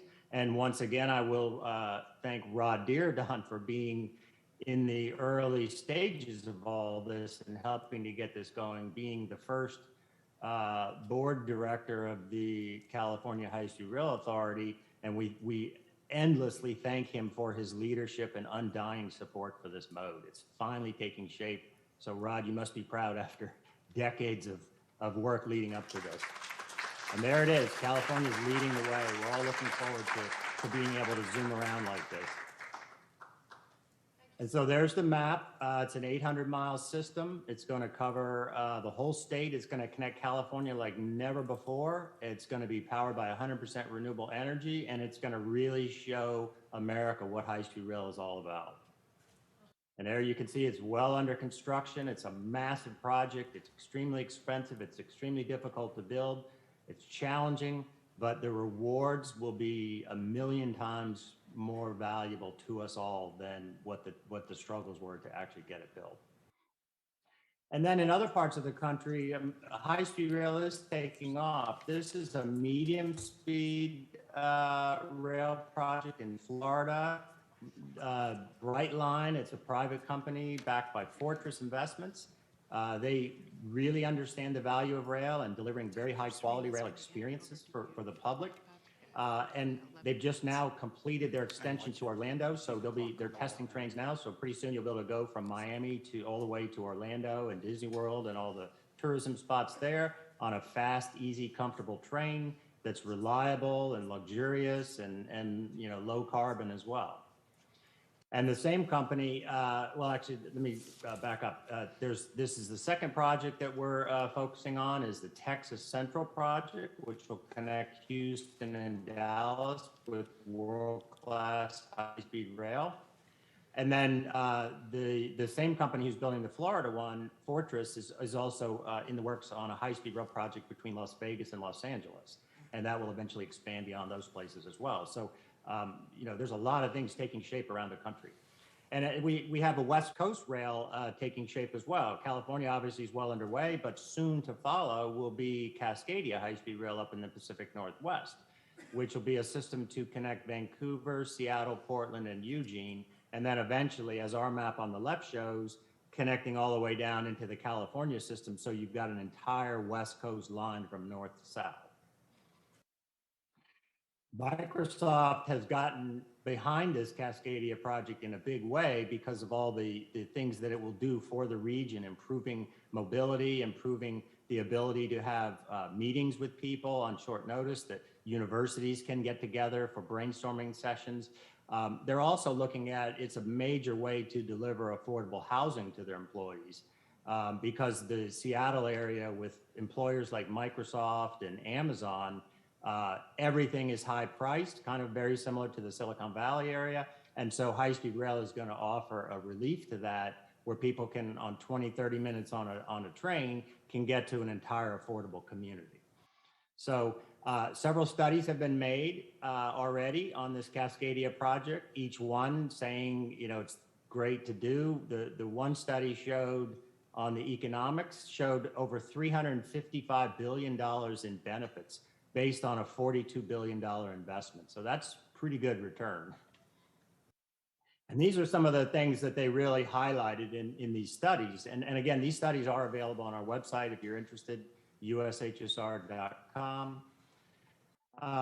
What some of the interesting things they pulled out were the things that really were going to make a big deal was connectivity and community, leadership and prosperity, environmental stewardship, ease of travel, economy, access and affordability, and it'll stimulate tourism. And so each of those really becomes a big thing.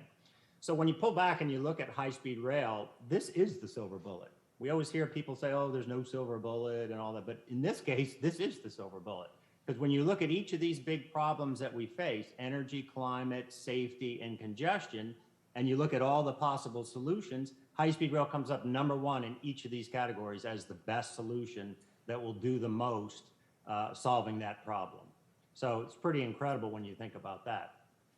So we've summarized the top 10 reasons to bring high-speed rail to America. And the purpose is to create resilient, sustainable, efficient transportation for all.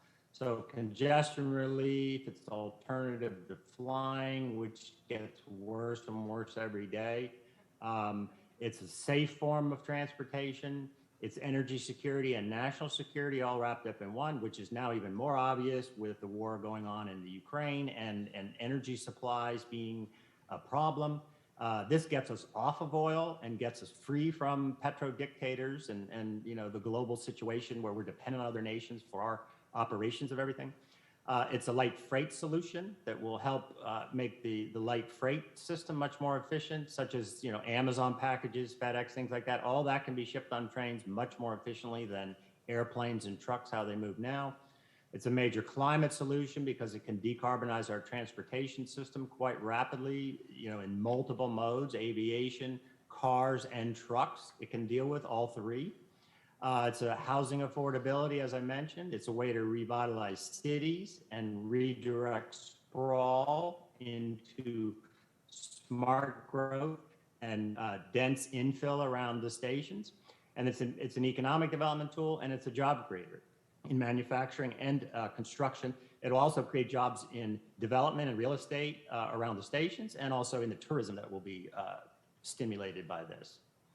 And so there's what kind of our current transportation looks like. And it's not a pretty picture, and we are spending a fortune on the transportation we have now.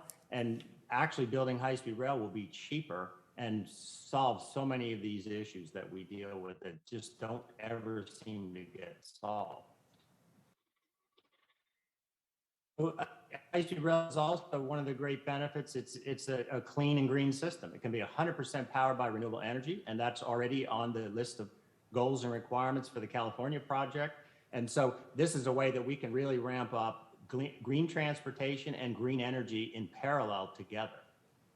Here's the really interesting thing. High-speed rail offers time savings for everybody. This is an interesting chart that shows the trip between San Francisco and LA on all three modes. High-speed rail compared to airplanes compared to a car. And you can see high-speed rail is the shortest, fastest, most stress-free way to get anywhere. When you look at, and you think flights are shorter, but when you look at total trip time door to door, the flight time is only 1/4 of the actual trip time, getting to airports and so on. So high-speed rail ends up shortening these trips and also dropping you right into the downtown where many of the destinations are. So it would really change a lot of things when everyone starts thinking about their time and how valuable their time is, and the stress levels that we endure to deal with our current transportation, how that will all be improved by high-speed rail.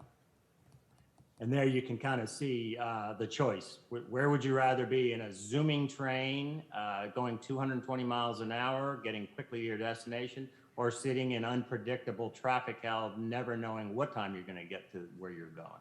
And so we started the TOD Institute just to give a focus on what this looks like. And here's some projects, and you can look at our website, tod.org, to see more about that. And there's what it kind of looks like when you mix uses and you pack them together around a station, and you want to do that really right up to the door of the station. So we can do better. The future of high-speed rail will improve all of our lives, and you know, it's a better vision. And I encourage everybody to get on board, and thank you again for your time. Mr. Rod Dearden wanted to offer closing remarks for the panel. Well, let me see if we can do this in less than 5 minutes. The reason why Andy focused on high-speed rail is because it's the linchpin mode in moving from a petroleum-based transportation system to an electric energy-based system. And that's what we must do if we're going to meet the objectives of the United Nations and now the objectives of the United States and Santa Clara County. If you have a high-speed rail system, let's realize what causes climate change. Every morning in California, over 40 million gasoline, petroleum-powered motors light off, driving you to work and back on a car or a bus or whatever. Your lawnmower, your leaf blower, all the other kinds of systems that are currently powered by petroleum that can be shifted to electricity. That's millions of tons of carbon pumped into the atmosphere that Mother Earth just can't handle. And it's increasing. That's why we're doing what we're doing. Now, high-speed rail is a linchpin mode in that once you create it, you create very large transportation interchange points in your downtown cities. That's great for your city. It revitalizes and does wonderful things for your economics of your city, but you can't handle it with the current feeder and distribution systems. So it gives you the opportunity, in fact, it mandates the conversion of those feeder and distribution systems to electric power. So you go to a BART system, you electrify the Caltrain system, which we're doing right now. We'll have a tour to look at that. It's almost done, and the new trains are actually arriving. The electric trains are arriving now for tests in the fall. We have a light rail system, which is electrically powered. The buses are all being converted to electric and hybrid buses. And then, of course, we have our electric cars. And although we're not going to have any room on the roadways for the cars, but we will have bikes and walking and so on, if we build TOD around the stations. That all happens if you build high-speed rail to start the top-down pyramid process of converting all the way over to electric power for virtually all of your transportation requirements. And we're in that process. We have a master plan, which is ideal for Santa Clara County. It's been delayed dramatically. It's been delayed 40 years because of lack of funding. But we can't give up on an optimum master plan because you don't have the funding. You just build less until you can get the funding. And now we have funding coming out of the federal government, as Nuria will describe later on, and as Cindy mentioned earlier, the opportunity is here. If we're courageous enough and aggressive enough and effective enough with our master plans, we've got the environmental clearances, those projects. We can get grants for those projects if we go after the funds effectively. I think rather than taking any more time, let me see if we can end this nearly on time, and then make sure that you have an opportunity for your questions later on. The last thought is, remember that the reasons for cost increases in transportation that you read about all the time are because of delay. So we refuse to allow delay and aggressively go after funding for our transportation systems. They're going to cost a lot less. Construction inflation doubles the price of big projects in 10 years. Construction inflation is at least 5% per year. Last year it was 14%. That more than doubles the price of the construction projects in 10 years. That's what's happened to high-speed rail. That's what happened to our local transit systems. So let's get out there and build it. Figure out where to obtain the funding. It's never less expensive than right now. and we have to do it. We have to do it because we need to get people to and from work, but we also have to do it because we have to have sustainable transportation for our youngsters to have a sustainable life in the future. I'm happy to answer questions later on, and I thank the panel and Serena for doing such a wonderful job.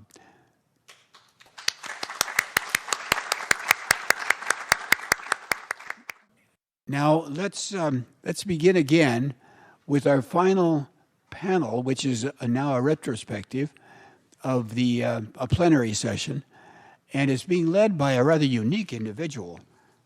If we had to pay for her, we wouldn't be able to afford her, I can tell you that. Carrie Hall is with NBC Bay Area News, and she's the meteorologist. She does the morning news each day, and she's a self-described weather fanatic. Her material is in the program that was given to you, downloaded on your PDAs, so you each have it. I don't want to take the time to read through the whole thing, but you should note that she has a BS in geoscience with emphasis in broadcasting from Mississippi State University. She's a member of all sorts of societies and honorary and in professional groups, and she's here today to run the plenary session on the electric side of our transportation and electricity and energy programs. And let me introduce to you now Carrie Hall. Thank you so much. Thank you for that kind introduction, really. Good morning to all of you. It is such an honor to be here, and thank you to each and every one of you for being a part of such an important discussion this morning. We're trying to move into a greener future, and that's what we are all here for. As he mentioned, I'm Carrie Hall. I'm morning meteorologist at NBC Bay Area for Today in the Bay, and I'm also a climate leader for a Climate Reality Project. We are here in Silicon Valley. This is the innovation of technology, and we attract the brightest minds in the world right here to the Bay Area. And you know, one of those biggest draws is our mild Mediterranean climate. And this week in San Jose, we just hit 109 degrees. We are in the midst of our biggest heat wave we've ever recorded in history. And I've been here 7 years in the Bay Area. I'm the messenger of this every morning to tell you the weather. And we have this ongoing mega drought. We have temperature records on top of temperature records. And we have more frequent and explosive wildfires that are climbing higher in elevation. We have also these juicier atmospheric rivers. And if you remember just a few years ago, one of those atmospheric rivers submerged downtown San Jose.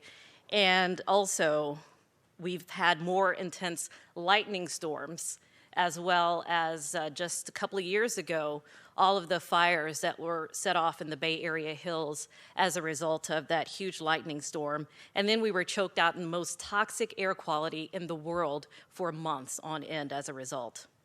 So I've covered our dying redwoods, less Sierra snow. I mean, the impacts are really just endless. I've only been here 7 years. But before moving to the Bay Area, I've forecasted nor'easters in Connecticut, tornado outbreaks in Kentucky, and the most historic hurricanes to hit the U.S. in coastal Louisiana, including Hurricane Katrina. My career has taken me all around the country and has allowed for me to forecast in the more than just a warm, humid, subtropical place of my birthplace in Louisville, Kentucky.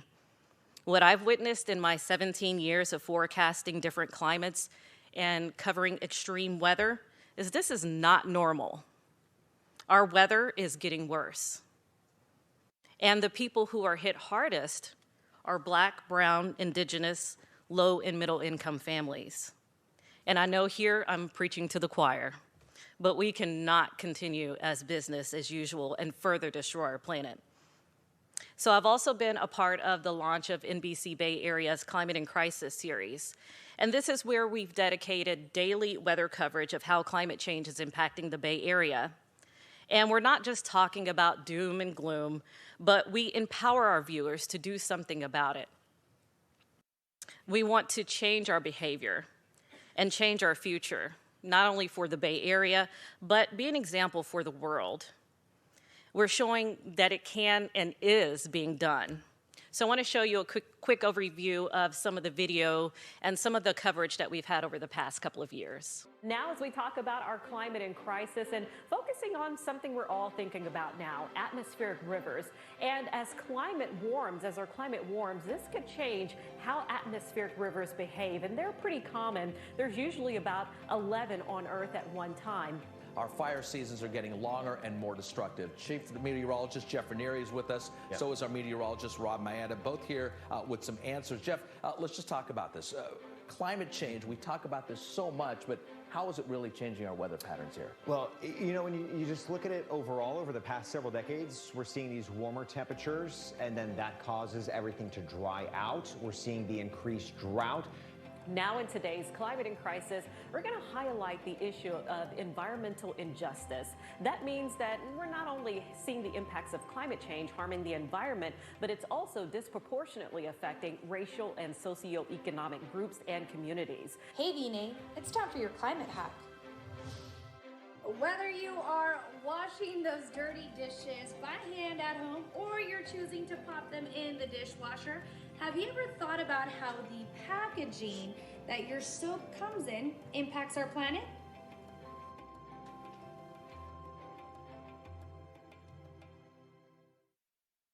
And so education is definitely a huge part of that, raising awareness to the Bay Area. And also a climate reality project climate leader, and I feel more equipped to be able to advocate and educate people around the community.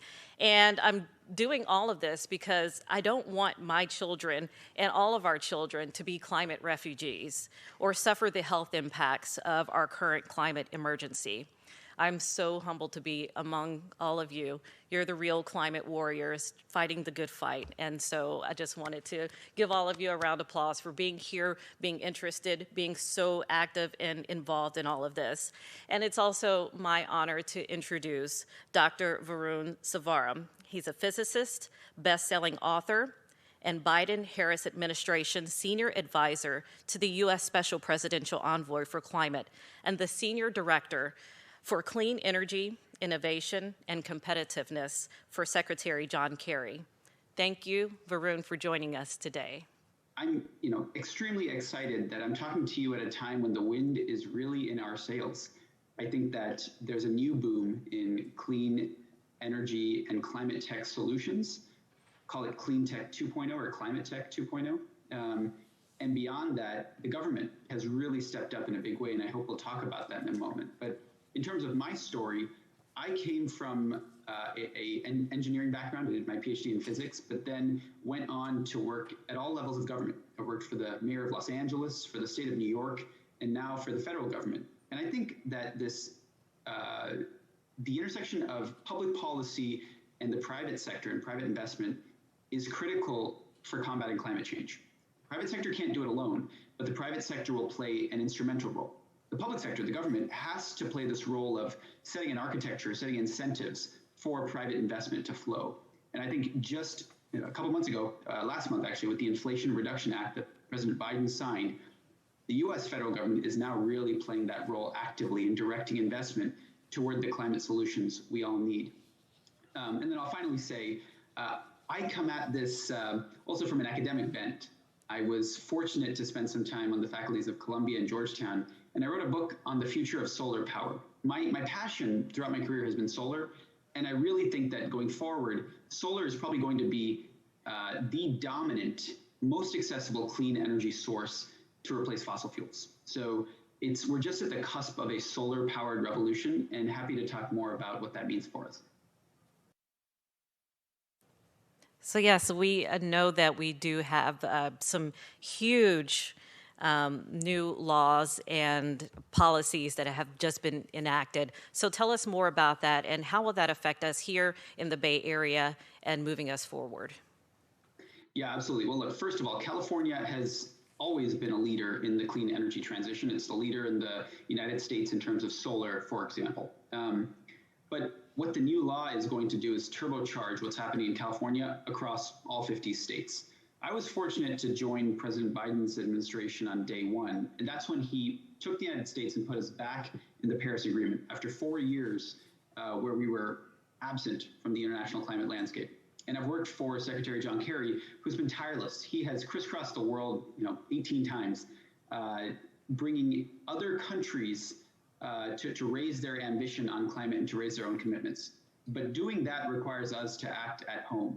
And so Secretary Kerry has consistently promised countries that the U.S. will step up and act. And finally, in August, so last month, we passed our flagship climate law. It's not the first one, by the way. Last November, President Biden signed into law the bipartisan infrastructure law, which is going to invest tens of billions of dollars in climate technologies. But the Inflation Reduction Act that was passed in August is going to invest an order of magnitude more. Right? It's close to $400 billion. You take the two laws together, and it's on the order of $500 billion that will invest in the American economy in clean energy solutions. And that means, today I think we're talking about electricity. In the electricity space, the single largest source of emission reductions for the U.S., thanks to this law, will come from solar, wind, and batteries. And as a result, we will actually meet the climate commitment that President Biden set in April 2021. At the time, it was sort of a pie-in-the-sky, very ambitious target, 50%, 50 to 52% reduction in our emissions in 2030. We are now, with the Inflation Reduction Act and executive and subnational action, including action happening in Silicon Valley, we're now poised to meet that target in 2030. So we have the wind in our sails, and we're now going around the world. We'll have a big climate conference. Thank you. We have a big climate conference in Egypt in November, and we'll be able to tell the world that the U.S. has stepped up. And I have a question from someone in the chat, Tony, who asks, how fast is solar energy technology changing? Not that fast, actually, to be perfectly honest. One of the reasons I wrote my book was I worry about the future of solar. Let me just give a couple statistics on solar.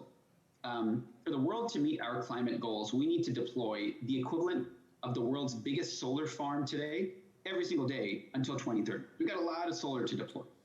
Now, solar makes a lot of sense because every hour the sun beams down more energy than the Earth uses in a whole year. It is our most abundant clean energy source. And around the world today, in 2/3 of the countries, it is now the cheapest energy source compared with any other source, fossil fuel or non-fossil fuel.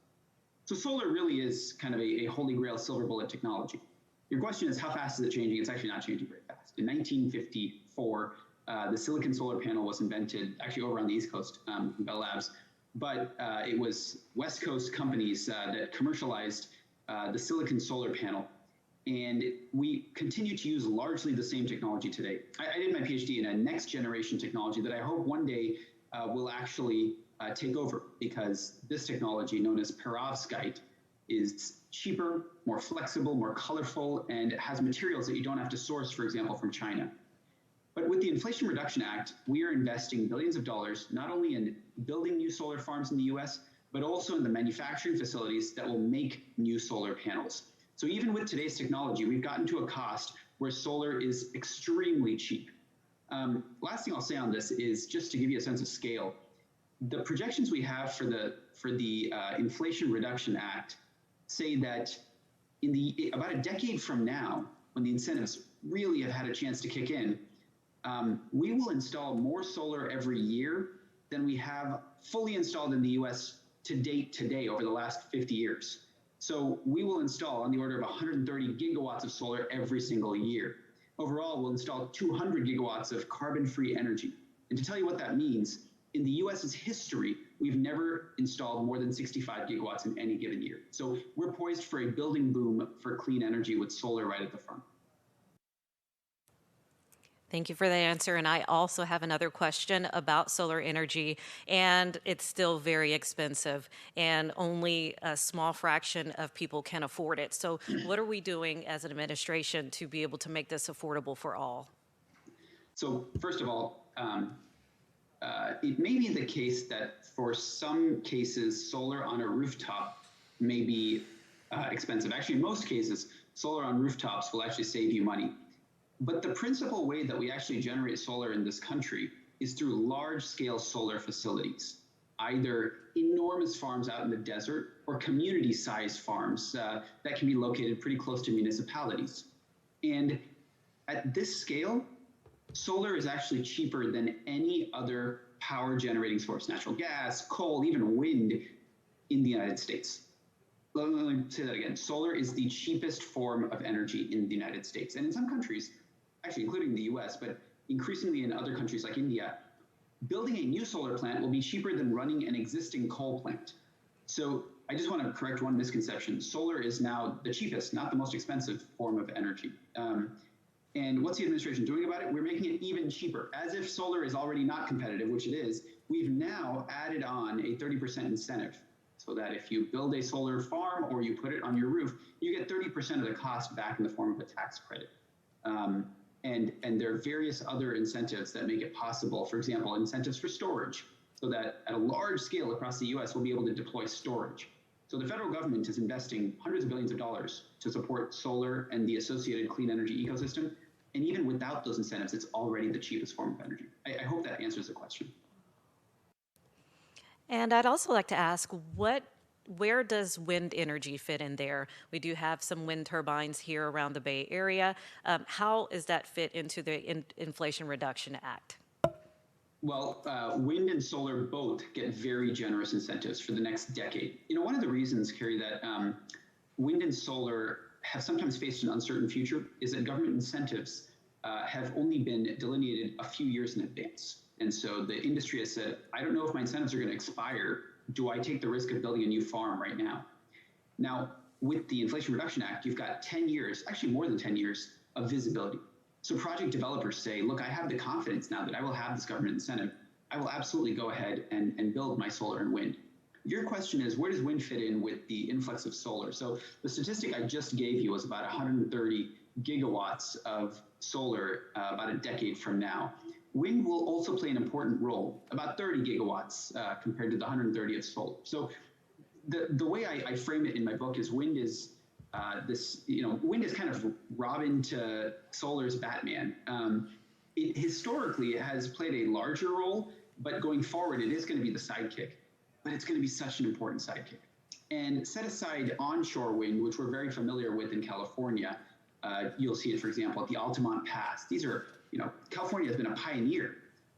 Offshore wind now is going to take on an increasing importance. California's offshore resources are totally underutilized, right? We are starting to see some offshore wind come up on the East Coast. But the difference in California is the seabed is quite deep. And therefore, we need floating offshore wind systems to capture the remarkable wind energy. It's high wind and very constant. It's not very intermittent off the California coast. So assuming we'll be able to get through some permitting difficulties, and I think we will, and I think Californians will welcome this clean source of energy, I think offshore wind, in addition to onshore wind, will play a big role in California's energy transition. Thank you for that. And I also have another question. Something that we don't talk a lot about. Shiv Chawla asks, how do you see hydrogen growth in a decade in the USA and the world? That's a great question. So why do we need hydrogen if we've got cheap solar and wind?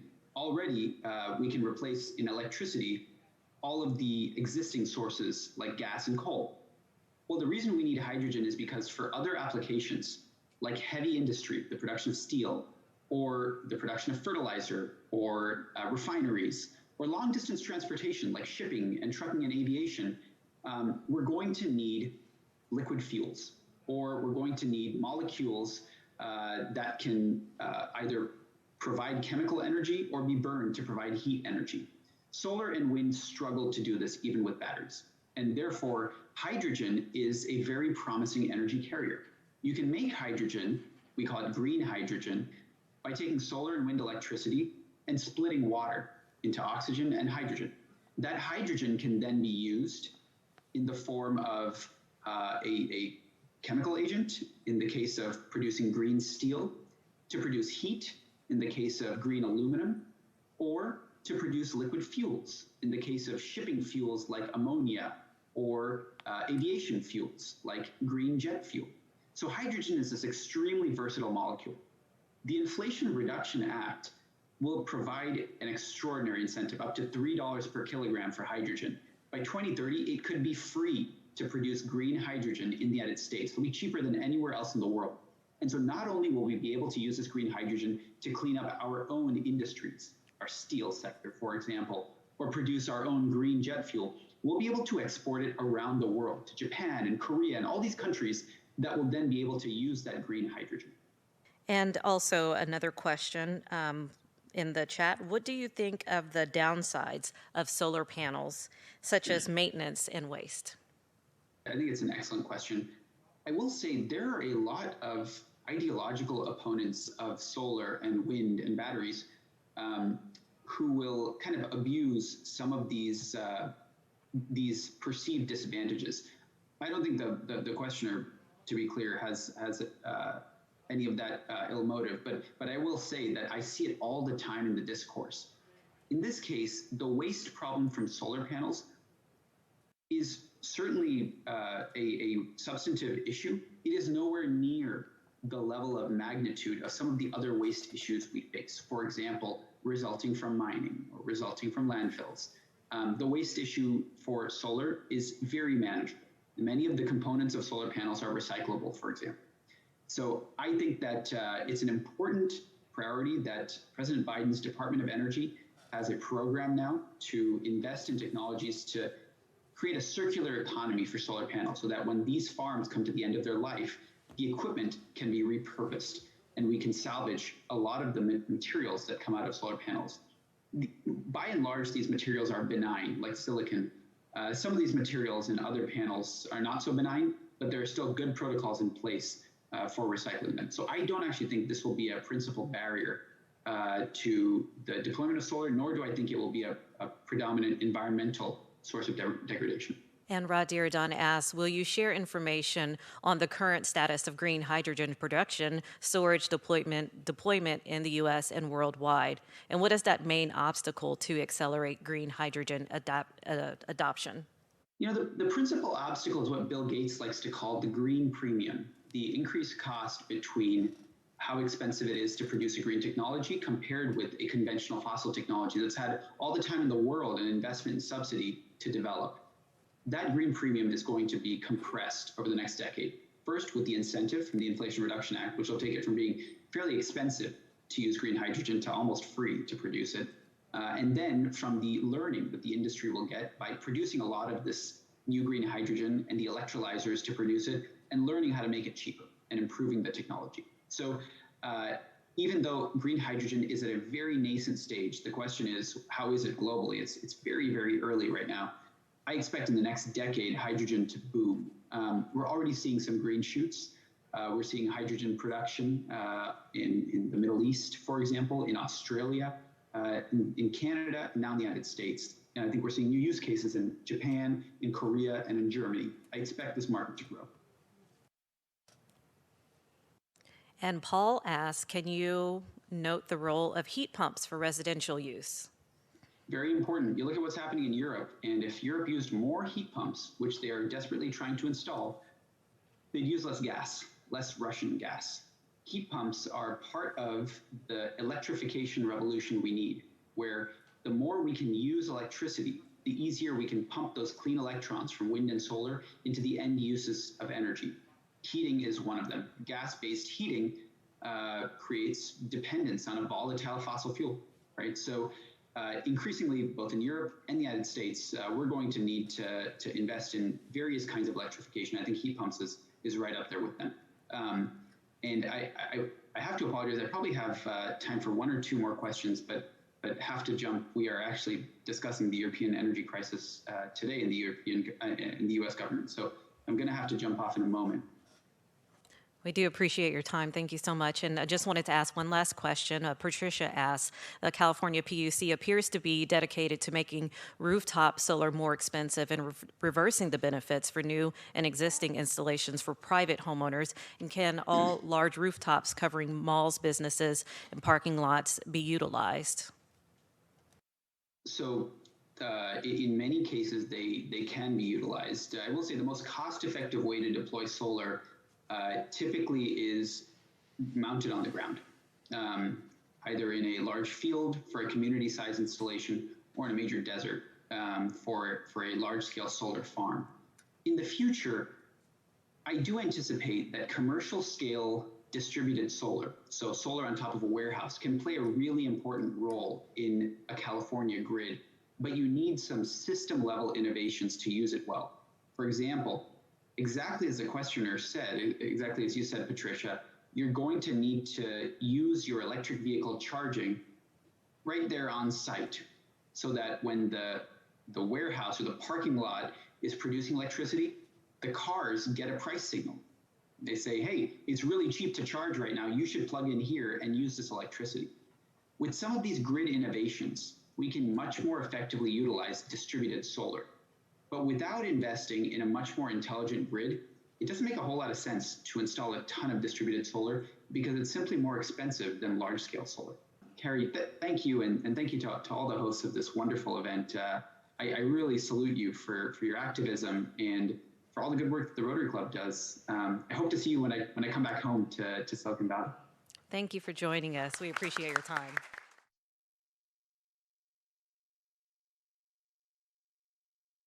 My question is, with all of this policy making and going green and transportation, how does this affect the oil companies? Are they in concert with what we're trying to do to transition to be more green? How will that affect them, actually?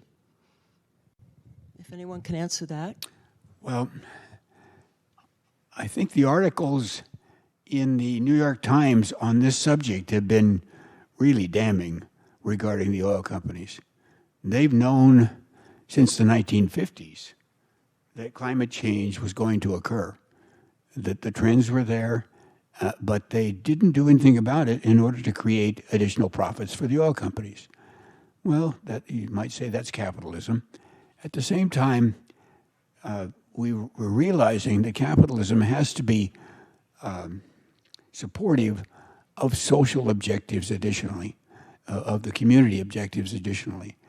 And if I have a criticism for the oil companies, it's first of all that they weren't honest with us and instead talked about there not being a problem. And secondly, they should have been investing those huge profits that they're making right now on the jacked up price of gasoline, which is mostly profit margin. They should be investing those in creating alternate energy sources. Vast alternate energy sources, huge wind farms and huge solar farms, but instead they're sucking away into their profit margin. Well, you can have so much profit, and then it becomes inappropriate. And I think at this point, my way of responding to the oil companies is to have 2 electric cars. And I'll never go to a gas station again except to get air on my tires. And Gloria has a Tesla Y. I have a Tesla 3, and they're the best cars I've ever driven. We've never been in a maintenance stall in the years that we've had them. We've never had to have them had their oil changed or anything like that. They will pay for themselves in the 12-year life of their battery. They will more than pay for the total price of the car by the savings in the 12-year life of their batteries. And I don't know why anybody would ever buy a petroleum-powered car in the future. So that gives me an opportunity to... I want to make one other point in response to Maggie's comment.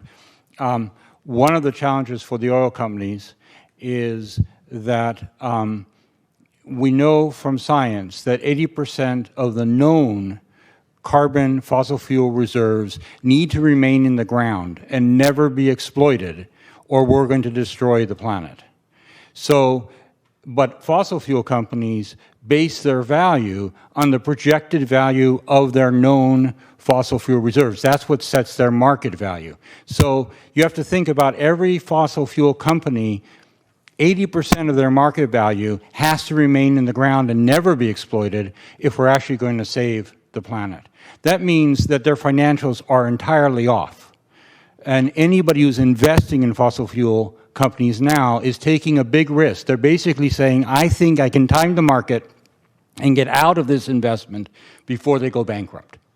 And those fossil fuel companies, I think in response to Rod's point, many of them are in fact recognizing the need to transition, and they're in favor of many of the things that Varun talked about. They're in favor of more centralized power grids, wind farms, hydrogen fuel, because any energy system that is centralized can be financially controlled by a company who owns that energy system. They're much less in favor, to go back to our first questioner, in distributed power systems, because distributed power systems can't be owned. They're owned by the producer, whoever has the solar panels or the wind generator. So that is both a political and economic challenge as we move to a clean energy future, is how do we manage this transition in terms of our economic systems, in terms of our allocation of resources. That's a big part of our challenge going forward. Thank Hello? you so much. Yes, I just have one point. My name is Gilbert Rios, and I gave some of you guys one of my ideas that I've been trying to implement for 2.5 years, almost 3, is a state, interstate, and international road ride sharing. I wish that Mark Zuckerberg or Google Maps can implement it. I hope that you guys can help me to send an email for them to implement it, because we need it. We need to take as many cars out of the road. I had to go to LA 3 times last year. My brother passed away. Another thing too is I came in public transportation, and we had to start doing that. Monkey see, monkey do. If we don't start doing that, officials, people are not gonna do that. So we have to start proving to the people that it works. Thank you. Hi, my name is Javier, and I live in Santa Clara. My first question is any way that the states and the cities are going to be able to get some of the money that the federal is assigning for the climate solution? That's my question. I mean, the cities are getting like for implementing solar, because I know that San Jose, Santa Clara, they supposedly working on the clean energy. But my question is why the flex alerts or the blackouts on the last days? So that means that the grid is not sufficient, is not sustainable. So that's what I want to know. I'll try to respond. It's something that we've been working on with the High-Speed Rail Coalition and the coalition of organizations in the nation who are working on a sustainable future. And indeed, there is a huge amount of money in the infrastructure bill that was approved at the end of last year, $1.7 trillion. And there's a substantial amount of money in the so-called climate and sustainability bill that was almost $1 billion, or $1 trillion, that was approved earlier in this year. And what you have to have, though, is projects. And you have to have applicants for those projects. The problem that presents is that although Santa Clara controls their own utility, and electric especially, and we can kind of hold their local feet to the fire. The other companies typically are controlled by major non-responsive, publicly owned, not governmentally owned, but owned by public individuals, corporations like PG&E and Southern California Edison and so on. and they're caught in a dichotomy. They have systems that are currently based on selling natural gas and electricity, yet the funding that's coming out now is designed to encourage the electricity coming from sustainable sources, wind, solar, and so on, and even nuclear. And so somehow we've got to persuade those big centrally controlled corporations to want to build conversion programs that go to sustainable electricity development and not focus so much of their attention on their traditional markets, which are natural gas and electricity created by petroleum energy. That dichotomy is behind the difficulties that Randy answered regarding the PUC. So, and that's going to take you and me, the public, working with our legislators to force the issue so that those locally controlled huge corporations make the shift now. I have one other thing to add. He brings up the issue of the brownouts that have happened recently because of the weather. So when I got into the solar industry about 15 years ago, the usage of energy looked like a bell curve. If you look at like 6 o'clock in the morning, it was low, and then at 3 o'clock in the afternoon, it was high, and then it would go down to 10 or 11 o'clock at night. So it was this traditional bell shape like this. And so now we have a different issue that's called the duck curve. It's a real thing. You should look it up. And if you can picture the shape of a duck, the shape at about 6 a.m. is at this level, and then it starts to go down like the belly of a duck. And what you don't want to do is to have the belly of the duck hit the ground, because that means we have more renewable energy than we actually need on the grid at one moment.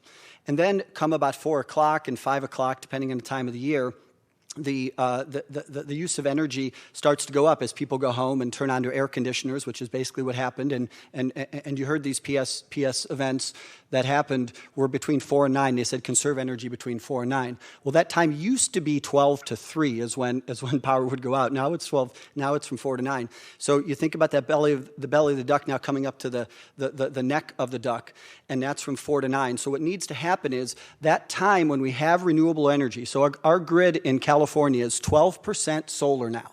So in the past 15 years, we've gone from basically 0 to 12%. Huge steps that we've taken here to do that, and it continues to grow. We need to take all of that energy, throw it into some storage capacity, typically batteries, and then disperse that between 4 and 9. Because what the grid really needs, what we all want, every single person on the planet should want, is an energy grid that looks like this. Not a bell curve, not a duck curve, right? But a flat energy grid, because it'll be the cheapest at that point. The energy will be the cheapest, and it'll become cheaper for all of us to do it that way.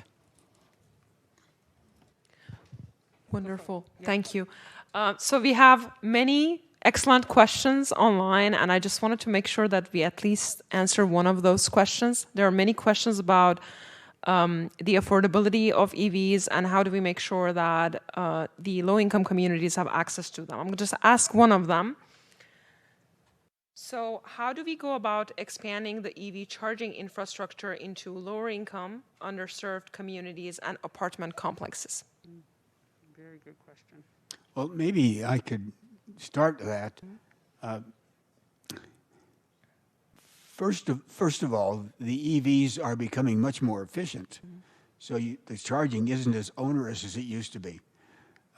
We took a trip from here to, I'm looking over at Gloria, to Northern California, Mount Shasta, about 300 miles, and stopped once to charge at, I think it was Williams. And we got into Mount Shasta, McLeod, where we were going, with half a battery of charge left. So, that we just stopped for lunch and put it on a supercharger, and it charged fully charged in 40 minutes.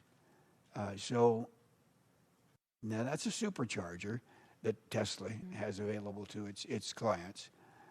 But even the less powerful charging systems now take only a few hours. And that can be provided, and it's intended to be provided by the latest bill that was approved by Congress. It's called the Climate and Efficiency or something like that bill. Not only is it going to be, not only is charging going to be more available around the community, but it's going to be more available to you. If you live in an apartment house, you can go to the apartment association and get them to encourage that a bank of chargers be established. And it can be done, and there are all sorts of stimulus now to reduce the cost. Just to add to that, there is actually a bill before the governor right now, Senate Bill 1482, which would direct the Housing Development Authority to study and hopefully adopt rules requiring the establishment of an EV charging capability in all new multifamily housing. So that's a way to ensure greater access. If all new apartments, condo buildings, other kinds of multifamily housing, and going back to our speaker, we make parking a responsibility of those building housing rather than a parking responsibility of the public space, then that increases the accessibility to charging for people across the economic spectrum. The question is very right. This is one of the large challenges we face in moving to a clean energy future. We struggle with the digital divide. We still struggle with the digital divide, struggling with the clean energy divide, and ensuring environmental justice as we go forward is going to be one of our important challenges. There is another excellent question that I would like to ask. It's also available online. So what can individuals do to accelerate the adoption of these transportation solutions? I'll make a quick answer. First, our questioner and commenter, Gilberto, right? We have to use them, right? If we don't use them, if we insist that we get to have our own cars and everybody else should use the train or the public transport, then it's going to be not very persuasive. You got to walk the talk. And the other side of it is we need public policy advocacy. We need to get out and vote. We need to make sure that our elected officials at all levels understand that this is an issue that we care about, and they've got to be investing in public forms of transportation. We've got to follow Rod's example. We hope he will be with us for many, many, many years. But this needs to go on into the future, and we've got to have leaders stepping up to follow his lead in advocating for this. Wonderful, thank you. One more question we have from the audience. Quick question, probably a short answer. Rod, you were talking about the problem we have with so much control in the hands of the publicly traded Jack, companies. introduce yourself first. Yeah, I'm sorry. This is an epic environmental leader from the Los Altos Rotary Club. Yay, Thank you. Well, you just said it. Jack Higgins is my name. And we were all wondering what we can do in terms of getting the public utilities to have more dependency on renewable resources. And every month for, I guess the last 15, 20 years, I think probably every bill I've gotten has had an insert that talks about the fact they want to raise the rates more. They're going to be approaching the Public Utilities Commission for another raise. Is there a way that we as community activists can stop that nonsense? Jack, I think what you were asking is how do we force PG&E to begin to be more cooperative? And the way we do that is to persuade the government, and it's the legislature and primarily the governor who makes the appointments to the PG&E or PUC, to make appointments that are going to be controlling rather than cooperative automatically with PG&E. Now, we don't want to destroy PG&E. We need PG&E because we're going to be wheeling or putting the power through the lines from remote locations for a long time in the future, especially if we build wind farms and solar farms in great massive areas. So we've got to figure out a way to convert PG&E from being addicted to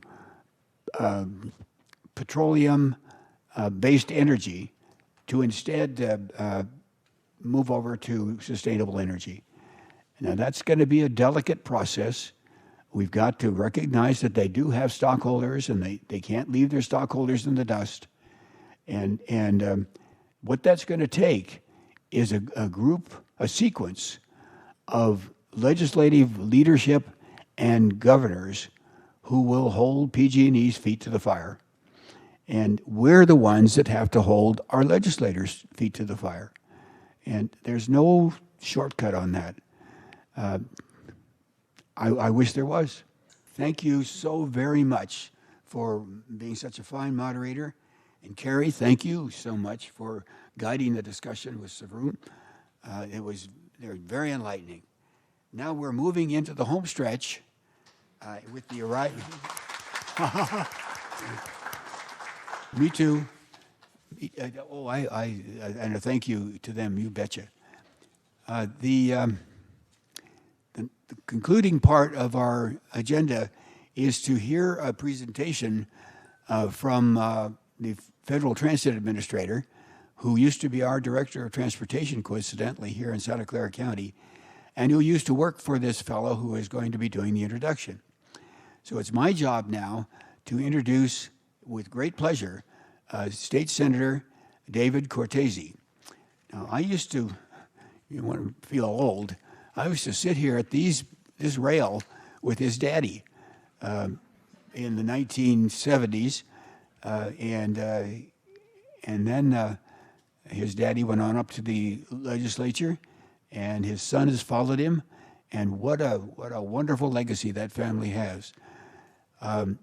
Dave Cortese is an outstanding person to be representing us in Sacramento. He was the vice chair of the city of San Jose. He was the many times president of this board of supervisors, and that's pretty unique. Usually you only get to be president a couple of times. Over 20 years, I only got to be president 6 times. And in 12 years, he was 4 times president. That's remarkable. That shows that his board members really had trust in him. And at the same time, he was the chair of the Metropolitan Transportation Commission for the whole Bay region. He was the president of ABAG, was it? Or the Association of Bay Area Governments. And he was the chair of VTA a couple of times. And so here is a real leader, a person who knows how to get the job done in the political context, and a person that is doing a fine job for us right now in Sacramento. And we appreciate him, and we appreciate him being here today. State Senator David Cortese. Thank you. Yeah, good idea. Thank you, Rod, for that very generous introduction. Sometimes I think about all those experience levels as just having been around a long time, but maybe there's something to that. And thank you to the panelists up here, to everyone who's in attendance today for doing this work, for showing up for a Clean Energy Summit like this on a Saturday and participating. And it's one of the things I'm so proud of, and I think so many of us are so proud of in terms of this area, in terms of this county, or call it Silicon Valley, call it what you will. We're pretty organized here, and we stay organized, and part of organizing is showing up, of course. That's the minimum. I'm happy to be here, really happy to be here on the subject matter, not just given my background, but I get to serve on the Senate Transportation Committee in Sacramento, the Budget Committee, which you'll hear about a little bit just in my opening and introduction, and several other committees that cross over this work, this space. And of course, we just finished, especially over the last 2 weeks, we just dealt with an enormous climate package and a budget and budget trailer bills that tied in, not only tied into this subject matter, but again, I'll just sort of touch on real quickly here as I do this introduction. You know, during my time as chair of the Metropolitan Transportation Commission, I did have the opportunity to help spearhead smarter land use policies in the Bay Area. And, you know, that relationship, as all of you know, between housing, jobs, transportation, and climate protection is in full focus here in the state of California legislatively. Now, in that position as state senator and representing this county, my mission is really pretty simple. It's to apply the same strategy in prioritizing the important nexus that I just spoke about in my legislative efforts and everything I can do to persuade others in that regard. In other words, I feel like this is a microcosm here of everything that we need to do at the state level. So makes it a little easy for me to carry it forward. When we talk about transportation and clean energy at the state level, our goal is to focus on smart growth strategies that help us reach these very ambitious climate goals. That's not the entire focus, but it's a very important part of the focus. Thus, you see not just a so-called climate package of about 11 bills this year, but also SB 6 and AB 2011, which start to focus housing in the right places and deal with those connections. As a member of the Budget Committee that's responsible for transportation funding, as I just mentioned, and as you know, I guess, we work to pass a budget that incentivizes clean energy, infrastructure, and projects that will reduce our reliance on cars. And what does that look like? And this is something I'm very proud of. We allocated nearly $11 billion this year in the state budget in transportation funds. And of that, we prioritized $1 billion for the Active Transportation Program, which I think many of you are familiar with. But that'll be integral in advancing transportation projects that promote walking and biking, as well as other projects that reduce VMT, or vehicle miles traveled. So we're trying to do things holistically, I think is the point. And let me just say this, I said I was proud of the $11 billion. This was another watershed year as far as the state budget goes. That's no secret, right? Record so-called surpluses or extra dollars compared to what we budgeted initially for this year. There was absolutely no guarantee that there would have been anything that even resembles $11 billion in that budget for legacy transportation projects, and that's what we tried to focus it on, to make sure we get the BART connection done, to make sure that in Inland Empire or in Southern California, the major projects get done and we don't miss this window of opportunity and have the next downturn and be unable to get that done. We also invested more than $6.1 billion, so you invested in it, it's your taxpayer dollars, in clean trucks, buses, off-road equipment, and cars. And as you know, again, the connection to today's subject matter, it's all about the transportation sector when you really want to focus on climate and the state's emissions. Without an aggressive commitment to clean transportation investments, obviously we can't be serious about mitigating climate risk and addressing the climate crisis. And that's understood. And maybe the one thing you wouldn't know, because it's a little bit of insider insight, and that is that our caucus in the state Senate and the caucus, at least in my party and in the state assembly, is very, very committed to what I just said. So now, that was just meant to be a little bit of a segue into the keynote speaker, Nuria Fernandez. I've witnessed Nuria become a true force in the transportation industry here in Santa Clara County and beyond. She served, of course, as the Chief Executive Officer for the Santa Clara Valley Transportation Authority, and one of the best, where she was integral in bringing the Bay Area rapid transit into BART, in other words, into Silicon Valley. Before that, she'd been appointed by then President Bill Clinton as acting administrator of the Federal Transportation Administration, where she enabled the administration of more than $1 billion in annual grant funding for planning, design, and construction of new rail and bus systems. In June of last year, she was confirmed by the United States Senate as the 15th administrator of the Federal Transportation Administration, the FTA. Without further ado, but only to say I'm extremely proud to give the stage, so to speak. I think it's kind of the virtual stage today, to Nuria for her presentation. Thank you all again.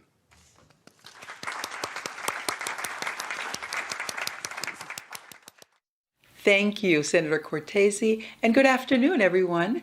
It is such a pleasure to participate in the Green Transportation Summit, and I bring you greetings from Transportation Secretary Pete Buttigieg. So thank you so much for having me here today. This event is a great opportunity to discuss sustainable transportation and energy development that's going to help us reduce greenhouse gas emissions and stem the climate crises. First, I would like to acknowledge Speaker Pelosi. Her vision and leadership played such a significant role in the President's bipartisan infrastructure law. Her support for public transportation in California and throughout the country cannot be overstated. I also want to thank Rotary International's Big West Region Director, Yabu Satila, and the Santa Clara County Board of Supervisors. This is an important conversation, and I'm grateful to both organizations for providing this venue. Rotary International's worldwide network allows people from all corners of the planet to come together to share information, support sustainability, and to work to create a better world both now and in the future. The Federal Transit Administration is committed to the very same goals. We know our transportation system is part of the problem. In fact, the transportation sector is the largest source of greenhouse gas emissions. It accounts for 29% of total emissions in the United States. Public transportation, however, contributes a relatively small percentage of these emissions. In 2019, buses accounted for 1.2% of the transportation greenhouse gases, while rail, including freight rail, accounted for 2.2%. So with that in mind, transit presents the best way to tackle the climate crises at home and abroad. Transit can move people in a greener way thanks to new technologies that have been shifting buses from fossil fuel dependency to low/no emissions. Did you know that switching from driving 20 miles by car to using public transportation can lower your carbon footprint by 4,800 pounds a year? Well, so over the next 5 years, the federal government is going to invest billions of dollars to replace diesel buses with electric and other clean technologies. And in addition to working with transit agencies, we're partnering with transit advocates, including policymakers and business leaders, so that we can promote research, innovation, and demonstrations of these new technologies for a better future for public transportation throughout the entire United States. The Biden-Harris administration knows that climate change is a defining challenge of our time. And the President has set an ambitious, science-driven target for the United States to cut greenhouse gas emissions in half by 2030 and to reach a net zero emissions economy-wide by 2050. In California alone, transportation and energy create more than 60% of all the greenhouse gas pollution. And FTA's grant programs, technical assistance, research, and policy programs all will play a role in the agency's efforts to rise to the President's challenge and combat climate change.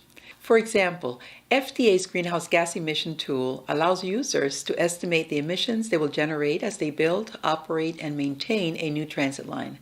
Beyond that, FTA provides training in environmental and sustainability management to help transit agencies take a holistic look at their environmental impacts, so they might develop strategies to be greener both today and over the long term. FTA also sponsors research projects to promote the development of technology so we can make our buses much more energy efficient. That program recently demonstrated a reduced engine idle load system that shows promise in reducing energy use. To avoid the worst impacts of the climate crises and to build a thriving clean energy future for the United States, we encourage transit leaders to tackle the climate crises using these tools and other new technologies. The bipartisan infrastructure law can help. After all, it is the largest federal investment in transit in its history, including an additional $5.6 billion for the Low/No Emissions Program. FTA's Low/No grants support replacing diesel-powered buses with clean, zero-emission vehicles. We recently announced the recipients of the first round of Low/No and buses and bus facilities competitive grants made under the law. FTA supporting 1,800 new American-made buses in communities large and small, thanks to more than $1.6 billion in grants. So if we look at the numbers, that means that in 1 year, we will double the number of clean buses in the United States, helping to protect the environment. Here in California, the Los Angeles County Metropolitan Transportation Authority will use a $104 million grant to buy as many as 160 electric buses to replace old buses. And this transition will improve air quality and provide better rides for Angelenos. Omnitrans, the transit agency that serves the San Bernardino Valley, will receive funding to buy up to 4 new fuel cell battery electric buses, build a hydrogen refueling station, and launch a comprehensive workforce development program. After all, we have a duty to ensure that transit workers are included in the transition to greener technology.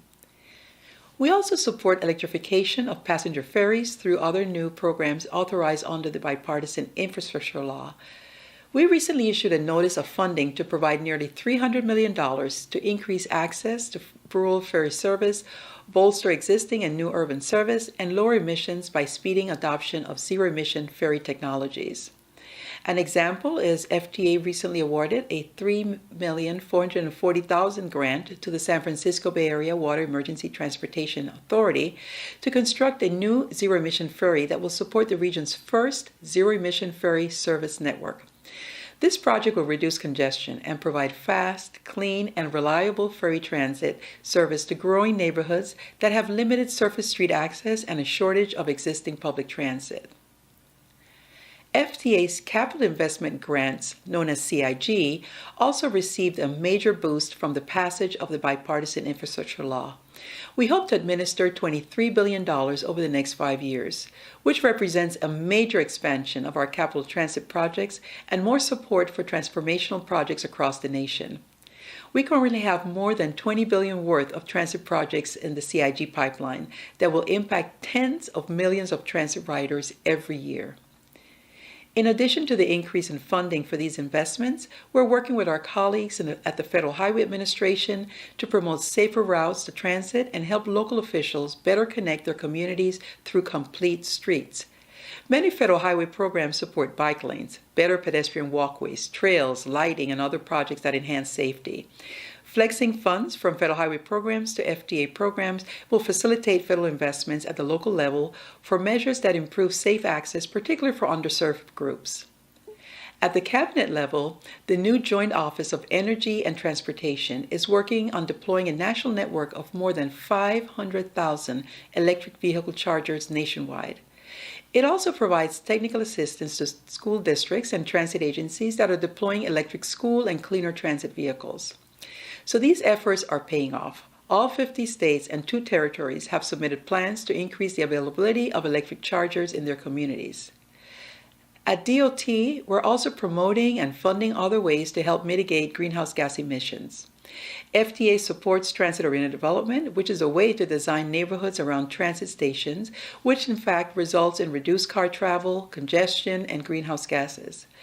Mixed-use development near transit stations with sidewalks and crosswalks also facilitates safe mobility, which attracts more people and businesses, helping build vibrant, connected communities. We're supporting these investments through Notice of Funding Opportunities, also known as NOFOs, like the one we announced last May that made $13 million available for projects as part of our TOD pilot program. A key consideration when determining awards under this program is whether the project supports climate change, densification, anti-displacement, and environmental justice goals.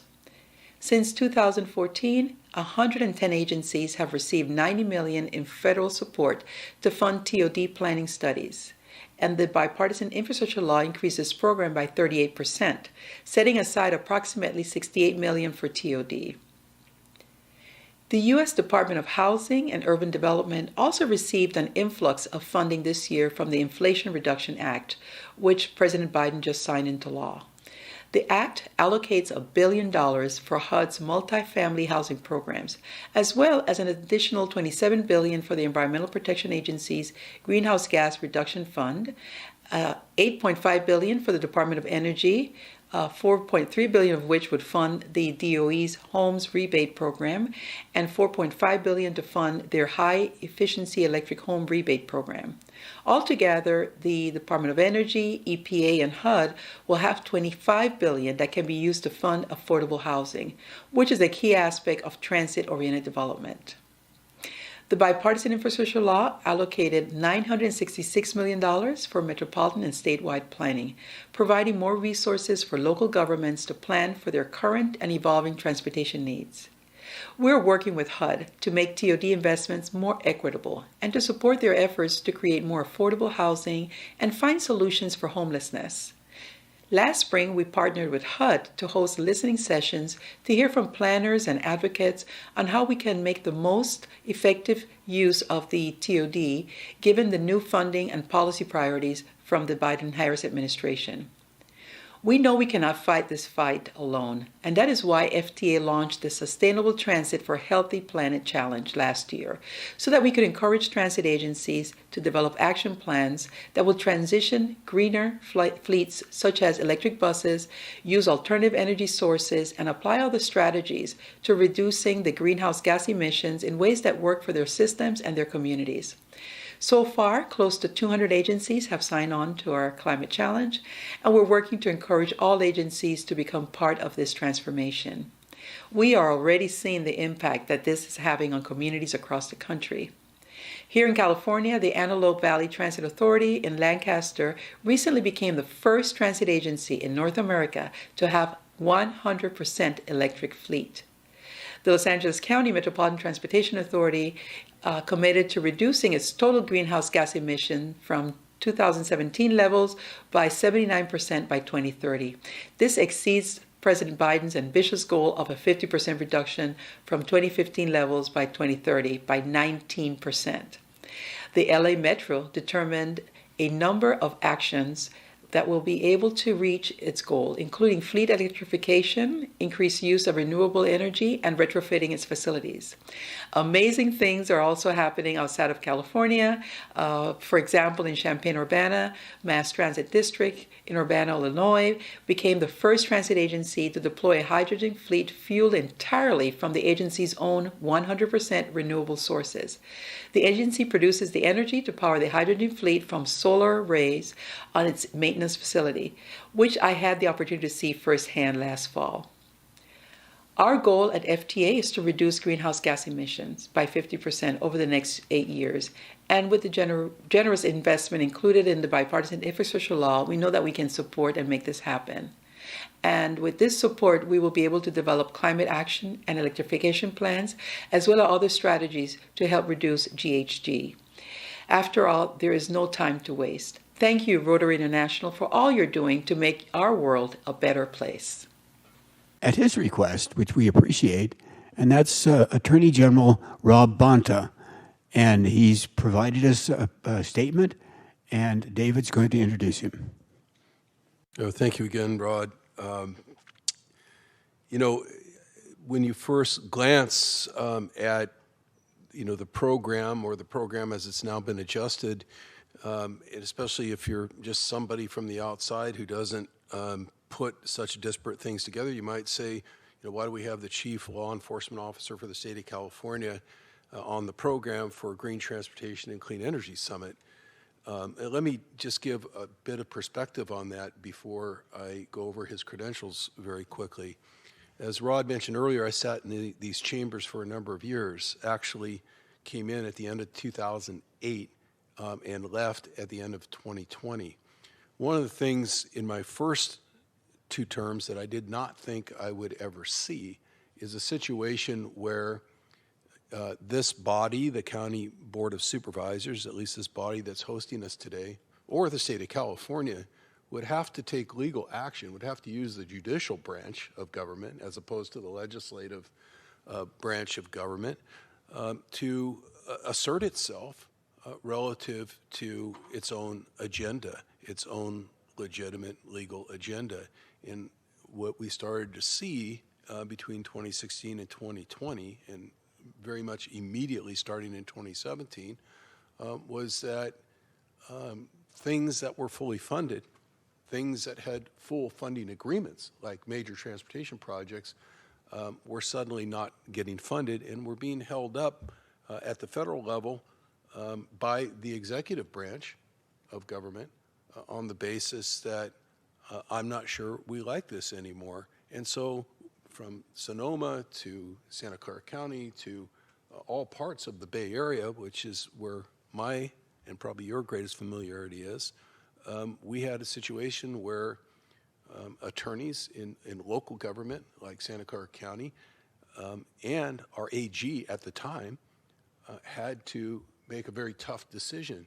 Do we use the judicial branch to clarify our position, to assert our rights, to get the billions of dollars that have already been processed, signed off, and prepared to deliver to us that are just simply now waiting for somebody to cut a check for months and months and months of delays? And who led that effort, again, at the state level, was our former AG. So when I look at the Attorney General's office any longer, in all these years now, half a dozen years since 2017, I look at it much differently than I did before. I look at it, sure, as a law enforcement agency that deals with everything from court bail to everything else in the criminal justice system. But now I realize that without an AG's office that is willing to assert California's rights around California's climate agenda and transportation agenda and everything we've been talking about today, we're resting on a hope and a prayer, basically, because as we all know, outside of using those kind of judicial resources, the federal government on any given day still has 1,000 times more power than we do here in the state of California, despite the robust nature of this state. So who is our next speaker? He's only been in this office since 2021, but he served the Bay Area and the state of California as a legislator for a number of terms, dating back, I think, to about 2011. But a California State Assemblyman who was appointed by this governor, Gavin Newsom, to be our Attorney General. He represented Alameda County. And I want to say something just a little bit more about that in terms of the pertinence to this group and this summit in this place in the Bay Area. One of the things that we realize, I realize, counterparts of mine in the legislature in the other house, like Osh Kalra and Evan Lowe, realize, is that when you have somebody chairing a major committee in Sacramento or leading a statewide office in Sacramento that hails from the Bay Area, that understands legislatively and judicially and from the executive level what the Bay Area's needs are relative to the vitality and prosperity of the state of California and relative to other parts of the state, it's really, really important. So let me just put that in plain English. You're not going to have to explain the high-speed rail route to this Attorney General. You're not going to have to explain why we need the next BART station to this Attorney General in San Jose and Santa Clara. We're not going to have to explain the connection between all of the legislation that's been going on to bring vehicle miles traveled, workforce proximity, and reduced tailpipe emissions, and modified building materials, and on and on and on to this Attorney General, because he not only served in the legislature, but he served in the legislature from the Bay Area, which, as I said earlier, I think many of us agree is the microcosm of what is and where we need to go in the state of California. He was succeeded in the State Assembly, and Rod will relate to why I'm going to say this, pursuant to his earlier comments about knowing and serving with my father.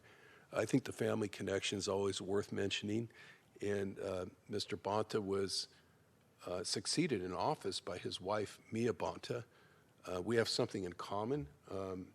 We both married our better halves during law school at just about the same time. I was a little behind him in going to law school, so it's a little trivia question in my life. But the reason I mention it is because I've gotten to know Mia Bonta as a professional and as a human being. And when you meet somebody's spouse, somebody's committed partner, oftentimes, let's face it, it tells you a lot about their judgment.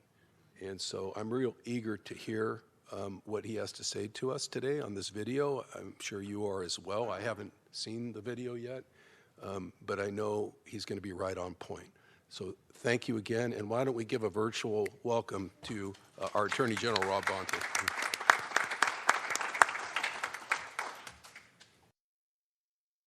Hello, Rotarians. Rob Bonta, California Attorney General here, and I'm honored to join you for this Environmental Summit. Allow me to give a big thank you to Rotary International Foundation for making combating climate change a priority, especially the Big West region and the leadership in District 5170.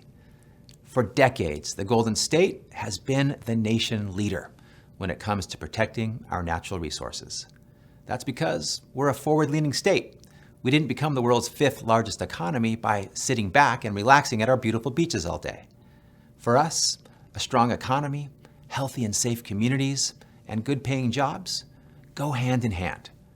Our strong climate policies are not job killers, they are job creators.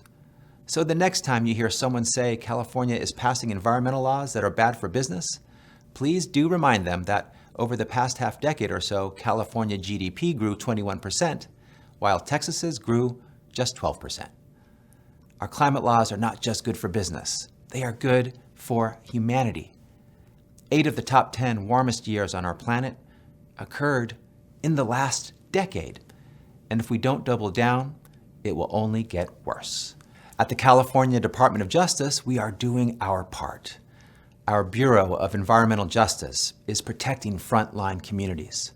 Our skilled attorneys are working to undo some of the Trump administration's most outrageous environmental attacks and fossil fuel giveaways.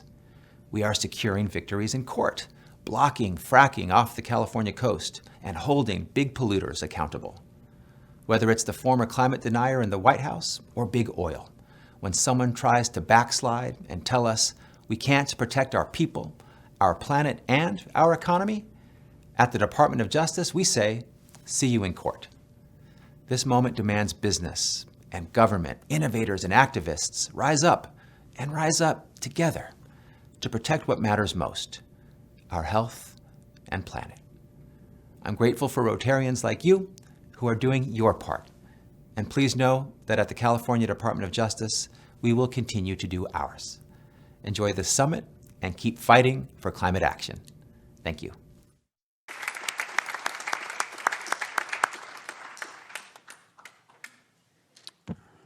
Well, I'm ready to march. I don't know him very well, but I want to, and he's pretty darn impressive. David, thank you very much for being with us today. I know how busy you are, and carving time out of that schedule is pretty tough. Please extend our regards to Patty, and thank you for the great service you're doing up in Sacramento. Thank you. It's always an honor to be invited, especially when you're helping to convene people, Rod, and thank you for all your years of service. We don't thank you enough for that. Thank you, David. And now let's get into a final stretch run, and we're going to have a summary now of the proceedings and maybe some takeaways from Mark McKenna. Mark is chair of the San Jose Rotary Climate Action Committee, and Randy Zeckman, who is co-founder and CEO of Clean Solar. And they're going to do a duet. You've already heard from them, so I'm not going to take any more of their time. But let's see what they have to have us carry forward. Mark? So good afternoon. My name is Mark McKenna, and Randy Zeckman is here with me, and we're going to sort of switch off. We thought we'd summarize and talk about the proceedings and try to bring them to a close with a little bit of a paired action, and we're going to talk alternately about wins, where we see gains, challenges, where we need to be moving, and actions that we can take. So I'm going to start on the green transportation side. Randy's going to come in on the clean energy side, and I think on the wins, we've heard a lot about it, so I'm not going to go through it in detail, but one of the big wins is we've got some funding. We've got some wind behind our sails. We've got federal funding, we've got state funding, and we've also got action here in Santa Clara County in terms of focusing on green transportation, the shift to public transit first as a model for urban development and for building out our transportation infrastructure. We've also got some technology wins in terms of moving forward with a high-speed rail. We've got technology wins on the EV cars. Not only are they getting better, as Rod mentioned, but we also have many more manufacturers coming into the marketplace and offering a wider range of models. We now have the Ford Lightning, which will be an electric vehicle that appeals to those people we thought would never want electric vehicles, the pickup drivers of the world.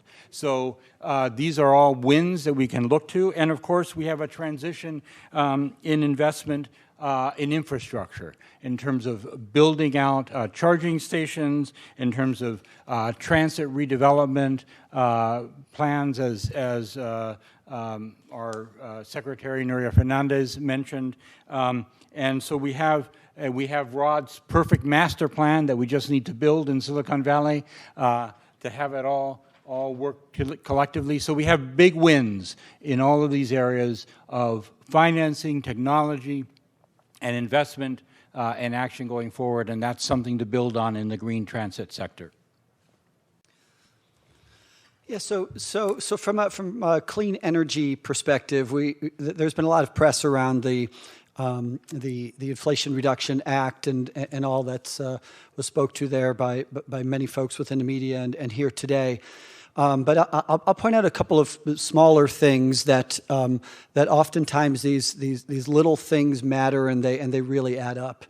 So on the permitting side of things, there's been victories for faster permitting that happens within the state of California, mandatory over-the-counter permitting. There's also been restrictions on how much jurisdictions can charge for permitting, essentially lowering cost for solar. Every nickel kind of counts here as we fight the perception that solar and other green energies are more expensive. And as you've heard some former speakers talk, it's actually not true. It's the victory. The biggest victory of all is the fact that green energy is actually cheaper now than brown energy. So why aren't we all doing it? A couple other things with bills advancing home vehicle charging, the 30% extension of the ITC. That is just an extension, so it's not a new tax credit. It's always been there, and they've just really extended it, which is fabulous, and it's given us some runway. And then the solar mandate we shouldn't forget about that was passed a couple years ago, where new homes and ADUs have to put solar on them to a certain size. Those are all leaning towards having a greater clean future for us. So over to challenges to Mark. Okay, so I want to talk about 4 challenges in the green transportation field, and they're all talking about transitional challenges. The first is transition of our old power infrastructure. We've talked a bit about the grid. We've talked about the need to build out EV charging stations, also charging stations for electric buses. There's also the question, we've already had, as we had the question earlier today, ask about, how is our grid going to function? Even under current loads, it's being strained by heat and air conditioners. If everybody's trying to charge their electric vehicle all at the same time, how are we going to manage that? So these are things that we need to be planning for. That's a big transition in moving forward towards greener transportation. Probably one of the most important transitions that we heard about earlier this morning is in terms of urban transportation, from a car-centric mode of design of urban spaces built around the idea that people have to be able to travel far and fast, to a public transit first mode built around transit hubs and more denser urban development. The 15-minute city, making that transition is going to be a challenge. We have a lot of already existing infrastructure that's been designed to do the opposite, and reforming that infrastructure and rebuilding that infrastructure is an opportunity. It'll create a lot of jobs, but it's also a challenge. It will be very difficult both politically and economically. We have the transition that Andrew spoke about in terms of interurban transportation, moving from vehicles and airplanes for medium and long-term travel, to high-speed rail, local rail, medium-speed rail, light rail, that we have to figure out a way to transition away from that. Many other countries have moved much faster. The United States is behind the curve. The advantage is we get to build on all the technologies everybody else has developed. Maybe we can catch up with them more quickly because we have a lot of experience to build on, but we obviously need to totally change the way in which we're doing interurban transit. And we need to be able to build raw Diridon stations all over the country where you have light rail, high-speed rail, bus systems all coming together, able to deliver people to the center of the urban center where there's dense opportunities for work, play, and living. And finally, this is probably the most challenging transition, and it was addressed by Gilberto and others, is transitioning our mindsets. You know, we need to think about the way in which we live and how we travel in a different way. And I want to just give you one example that I just thought of as I was thinking of these notes. Right now, in the United States, and I suspect in other countries, what is the most important rite of passage that a young person goes through to signify that they're adult? They get their driver's license, they get their first car. We obviously have to have a different rite of passage. Right? We have to come up with a different way to signal to the 15 and 16-year-olds that they're an adult, not their driver's license, not a car, because that's not their future, and it can't be their future if we're going to survive the planet, sustain the planet. So we have to be this is sort of the mindset side of things. We have to be thinking of the world, of how we get around. We have to be thinking less about how quickly can I get there, but how can I get there most enjoyably. In fact, we need to make public transit a fun way to travel, a social way to travel, a part of our civic engagement, that we are good citizens when we ride the bus, when we ride the train. We are being selfish when we drive in our car. Doesn't mean that sometimes you can't be selfish. Sometimes you need to think of yourself first. But we ought to be thinking of the community first 80% of the time, of ourselves first 20% of the time, and that's at least reversed, if not worse at the moment. So changing our mindsets, changing the mindsets of our fellows is going to be, I think, the biggest challenge we face going forward. And so from challenges on the green energy front, you know what, I'd start off by saying policy matters, right? We've talked a lot here about policy and different things that have passed or have been blocked. I mentioned net energy metering 3.0, what happens when we put electrons back on the grid. That's a key infrastructural item for distributed generation. If we don't get that right, it really reverses lots of gains. You'll see a cliff drop off on the solar side, on residential and small commercial. So getting that right is super important. There's other bills that that are still in the works or still trying to be passed. Things like stopping the solar contractors from installing solar. It's actually a bill that went through, interestingly, trying to get unions to install more solar and take it away from solar electricians who have been doing it for 40 years. The different provisions where there's little things done to try to kill financing around solar. One of the nice things about solar is you don't really have to pay a bunch of money for it. You can actually pay zero, and so the financing mechanisms are super important around that. And little things to reduce the economics of solar can also reverse the whole solar mandate. So written into the bill of the solar mandate that forces new homes and ADUs to get solar is the fact that it has to be a net positive financially for the homeowner. So if that goes away, a chief example would be net energy metering. The whole solar mandate thing can also go away.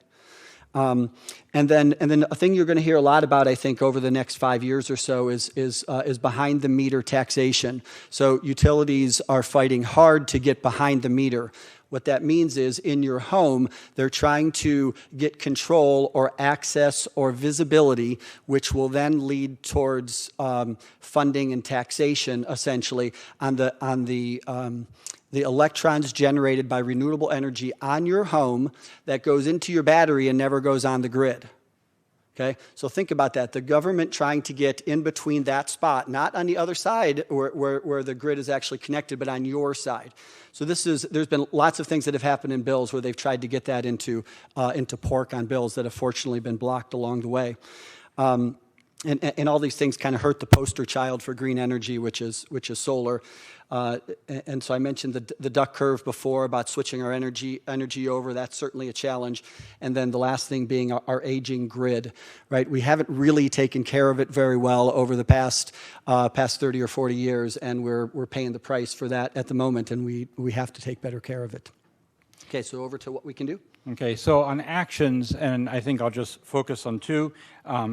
The first is, as we've discussed, become engaged, become involved, become part of policy discussions. Going to the question of Jack, if you want PG&E to change, then we need to pressure them. That means attending PUC meetings, but it also means maybe becoming more shareholder activists, engaging with the shareholders of PG&E, and not just assuming they're a negative force, but actually probably a lot of them are large investment funds, public funds and investment. I'm a member of CalPERS. I'm pretty sure CalPERS has a lot of PG&E stock, so we can be pressuring them to pressure PG&E to change its attitudes and be involved in policy discussions. Especially, I think it's important to recognize, Dave Cortese was here, Cindy Chavez was here, the importance of the local and state level. These changes really happen locally, and they can be driven from the bottom up. They can be driven by communities demanding that their systems be different, and they have different possibilities. I think looking entirely to the federal government, while we want a good partner to the federal government, we should not be relying on them. We should be relying on ourselves. And then it's taking action in your own life. You know, as Rod said, the next time you buy a vehicle, buy an EV.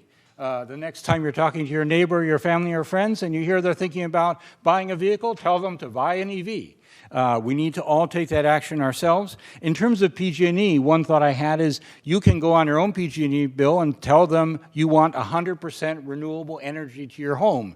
If every PG&E customer tells them, I only will buy 100% renewable energy, I can tell you PG&E is going to switch pretty quickly to 100% renewable energy. So we can all take actions in that way to pressure PG&E to change its business model.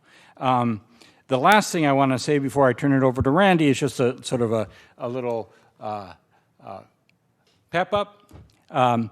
Remember, there's no step you can take that is too small to make a difference. And there's no step that we can take that is too large if we do it together.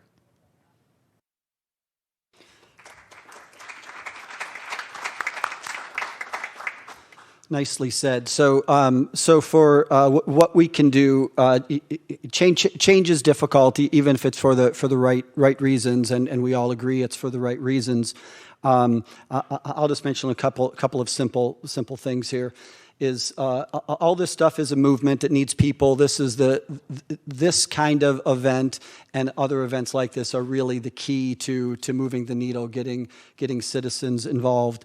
You know, things you can do is install solar on your home. Clearly, if you've got an electric bill that's over $125 a month, again, you will save money by installing solar. Literally, it is not more expensive. Get yourself educated. Lots of little things make a difference here, and if you pay attention to all things climate and green, we'll be better off with voting the right politicians in and understanding what's out there. Installing batteries will help us move energy from one point to another.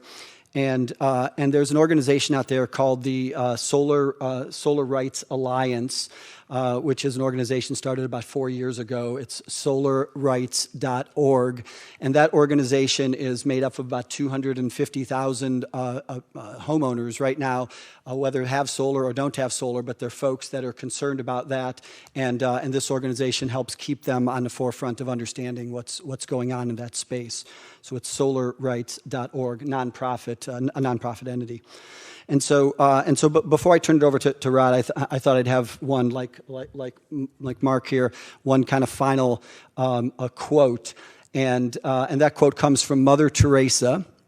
It's I alone cannot change the world, but I can cast a stone across the waters to create many ripples. So may you all go out there and cast many stones to create many ripples.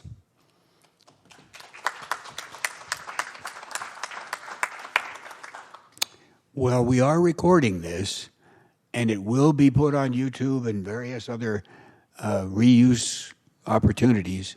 And I hope that you each grab a copy and put it out on your Facebook and other kinds of distribution opportunities so that the rest of the public can see this, because it's been a memorable time. Now, let me say a few closing comments. First of all, thank you very much to Leslie Hamilton, who is here representing the city of San Jose, and Sal for all of the help that the San Jose Rotary Club. She represents the city too in many ways, but San Jose Rotary Club. And a thank you to Maggie Padavani, who just left, who did a wonderful job assisting with our public relations work. And we need a thanks to the leadership group, Yavuz, who is the king up there with his crown, telling us all what to do, and he's here and with his daughters today. Thank you, Yavuz. Deanna, what a superstar. Sal was here, the president of San Jose Rotary, who, by the way, has the best red column in the Bay Area in his Around Town column in the Mercury News. Savita, who is still here, even though she has a very busy day. Our district governor stuck with us the whole time, and thank you very much, Savita, and for all of the support, Maggie and others out of the district level. And all of the presenters were wonderful. Special thanks to our two moderators, Carrie and Serena. Thanks for being with us and sharing your talents with us the whole time. And with that, let me now leave you with one thought. First, thank you for everybody here and for all of those out there in Never Never Land and the Zoom land for tuning in today. Somewhere around 10 years from now, maybe a little less, our children, who are going to be young adults by then, are going to come to us, and they're going to be saddled with a very different kind of world. They're going to look us in the eye, and they're going to say, Papa, Mama, when you had a chance to reduce the impact of climate change on the future, did you do everything you could possibly do? Well, I'm going to look back and say yes. What will each of you say? Thank you all for being here.